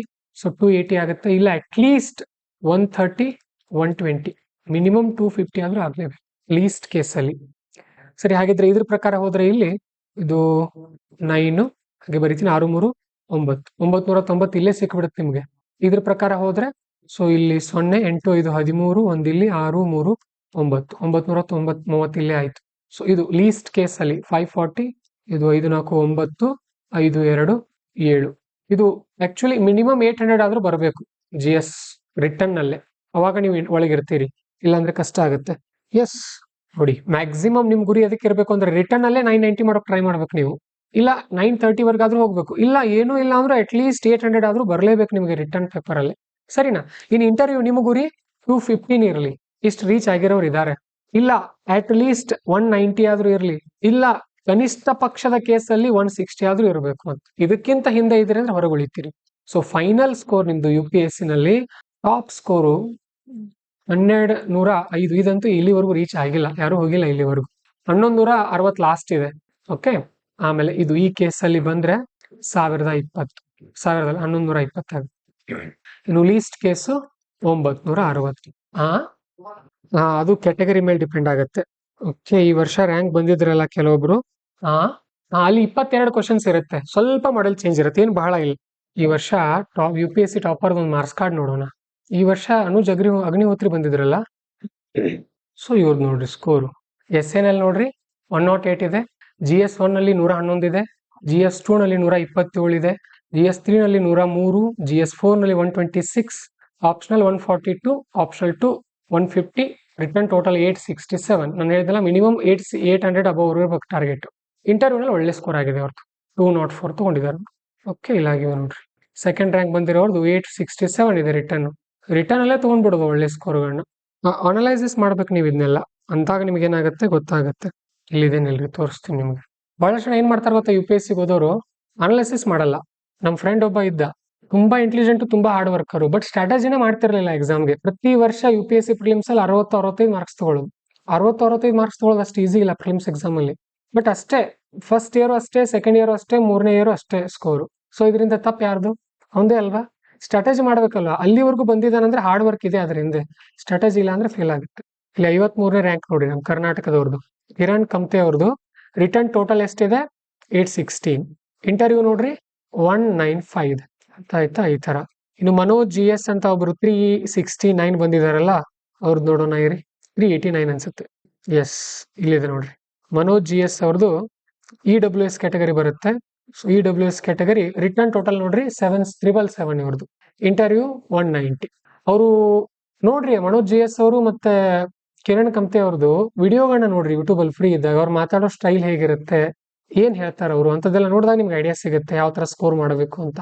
ಸೊ ಟೋಟಲ್ ಇವ್ರದ್ದು 967 ಆಗಿದೆ ನೋಡ್ರಿ ಸ್ಕೋರ್. ರಿಟರ್ನ್ ಟೋಟಲ್ ಮಿನಿಮಮ್ 750 ಆದ್ರೂ ಇರಲೇಬೇಕಾಗತ್ತೆ, ಅದಕ್ಕಿಂತ ಕಡಿಮೆ ಇದ್ರೆ ಒಳಗಡೆ ಇರಲ್ಲ ನೀವು. ಓಕೆ, ಸೊ ಈ ತರ ಎಲ್ಲ ಇನ್ನು ಆಮೇಲೆ ಅನಾಲಿಸಿಸ್ ಮಾಡ್ರಿ, ನಾನು ಹಾಕಿರ್ತೀನಿ ನೋಡಿ ಇದರಲ್ಲಿ. ಪಾಂಚಜನ್ಯ IAS ಗ್ರೂಪಲ್ಲಿ ಹಾಕಿರ್ತೀನಿ ನೋಡಿ, ಆಮೇಲೆ ಅನಾಲಿಸಿಸ್ ಮಾಡ್ರಿ ಅದನ್ನ. ಸರಿ, ಒಂದು ಐಡಿಯಾ ಸಿಗ್ತಾ ಯಾವ ತರ ಆನ್ಸರ್ ರೈಟಿಂಗ್ ಅಂತ. ಹೀಗೆ ಪ್ಲಾನ್ ಮಾಡ್ಕೊಂಡು ಹೋದಾಗ ಯಶಸ್ವಿ ಆಗ್ತೀವಿ. ಎಲ್ಲದಕ್ಕೂ ಪ್ಲಾನ್ ಮಾಡ್ಬೇಕು ಮೊದಲು. ಎಲ್ರು ಮಾಡ್ತಾ ಇದಾರಂತ ನಾವು ಸುಮ್ಮನೆ ಓದ್ತಾ ಕೂತ್ಕೊಳ್ಳೋದಲ್ಲ. ಎಲ್ರು ಓದ್ತಾ ಇದಾರೆ, ನಾವು ಓದೋದು ಹಂಗಿಲ್ಲ. UPSC ಓದೋದು ಮಾಡೆಲೇ ಬೇರೆ ಇದೆ. ಅದು ನಮಗೆಲ್ಲ ಮೊದಲು ಗೊತ್ತಾಗಿಲ್ಲ, ಈಗ ನಾವು ನಿಮ್ಗೆ ಕಲ್ಸ್ಕೊಡ್ತಾ ಇದೀವಿ. ಮೊದಲನೇದು ಚೆನ್ನಾಗಿ ಇಂಗ್ಲಿಷ್ ಕಲೀರಿ. ಯಾವ ಲೆವೆಲ್ ಇಂಗ್ಲಿಷ್ ಅಂದ್ರೆ, ಯಾವುದೇ ಒಂದು ಪ್ಯಾರಾಗ್ರಾಫ್ ಕೊಟ್ಟರು ಕೂಡ ಪಟ ಪಟ ಪಟ ಪಟ ಪಟ ಅರ್ಥ ಮಾಡ್ಕೊಂಡ್ಬಿಡ್ಬೇಕು ನೀವು ಏನಿದೆ ಅಂತ ಹೇಳಿ. ಸರಿನಾ? ಮೊದಲನೇದು ಇಂಗ್ಲಿಷ್ ಕಲಿಯೋದು. ಎರಡನೇದು ಗ್ಲಿಮ್ಸ್. 8 ಸಬ್ಜೆಕ್ಟ್ ಬರುತ್ತೆ ಸ್ಪಷ್ಟವಾಗಿ. ಆ 8 ಸಬ್ಜೆಕ್ಟ್ ಮೇಲೆ ಹೋಲ್ಡ್ ಇರ್ಬೇಕು ನಿಮಗೆ. ಟೋಟಲ್ ಏನಿದೆ ಈ ಸಬ್ಜೆಕ್ಟ್ ನೋಟ್ಸ್ ನನ್ನ ಬಳಿ ಯಾವ್ದಿದೆ, ಅದರಲ್ಲಿ ಎಷ್ಟು ಪೇಜ್ ಇದೆ, ನಾನು ಎಷ್ಟು ಪೇಜ್ ಅದರಿಂದ ಶಾರ್ಟ್ ನೋಟ್ಸ್ ಮಾಡಿದ್ದೀನಿ, ಹೀಗೆ ಕಣ್ಮುಂದೆ ಬರ್ಬೇಕು ನಿಮಗೆ. ಆಮೇಲೆ PYQಗಳು, ಇದನ್ನ ಕೇಳಿದಾರೋ ಇಲ್ವೋ, ಈ ಟಾಪಿಕ್ ಮೇಲೆ ಹಿಂದೆ ಪ್ರಶ್ನೆ ಬಂದಿದೆಯೋ ಇಲ್ವೋ, ಅದ್ರ ಮೇಲೆನೆ ಕೇಳ್ತಾರೆ. ಈಗ ಆಕ್ಚುಲಿ ಈ ವರ್ಷ 2026ರಲ್ಲಿ ಸುಮಾರು 30 ಪ್ರಶ್ನೆಗಳು ಮತ್ತೆ PYQ ಬೇಸ್ ಮೇಲೆನೆ ಇವೆ. 100 ಕ್ವಶನ್ಗಳಲ್ಲಿ 30 ಕ್ವಶನ್ PYQ ಬೇಸ್ ಮೇಲೆ ಅಂದ್ರೆ ಇನ್ನೆಷ್ಟು ಕ್ವಶನ್ ಕರೆಕ್ಟ್ ಆಗ್ಬೇಕು ನಮ್ದು? ಇನ್ನು 60 ಕ್ವಶನ್ ಕರೆಕ್ಟ್ ಆಗಿ 80 ಕ್ವಶನ್ ನಾವು ಅಟೆಂಡ್ ಮಾಡಿದ್ರೆ ಅಬೌವ್ 100 ಸ್ಕೋರ್ ಆಗುತ್ತೆ ನಮ್ದು. ಆ ತರ ಪ್ಲಾನ್ ಇರ್ಬೇಕಾಗುತ್ತೆ. ಸರಿನಾ? ನಾವು ಕಲ್ಸ್ಕೊಡ್ತೀವಿ, ನೀವು ಕಲಿತಾ ಹೋಗಿ. ಇವತ್ತಿಷ್ಟು ಸಾಕು, ಉಳಿದಿರೋದನ್ನ ನಾಳೆ ಮಾಡಿ. Okay, we will continue tomorrow.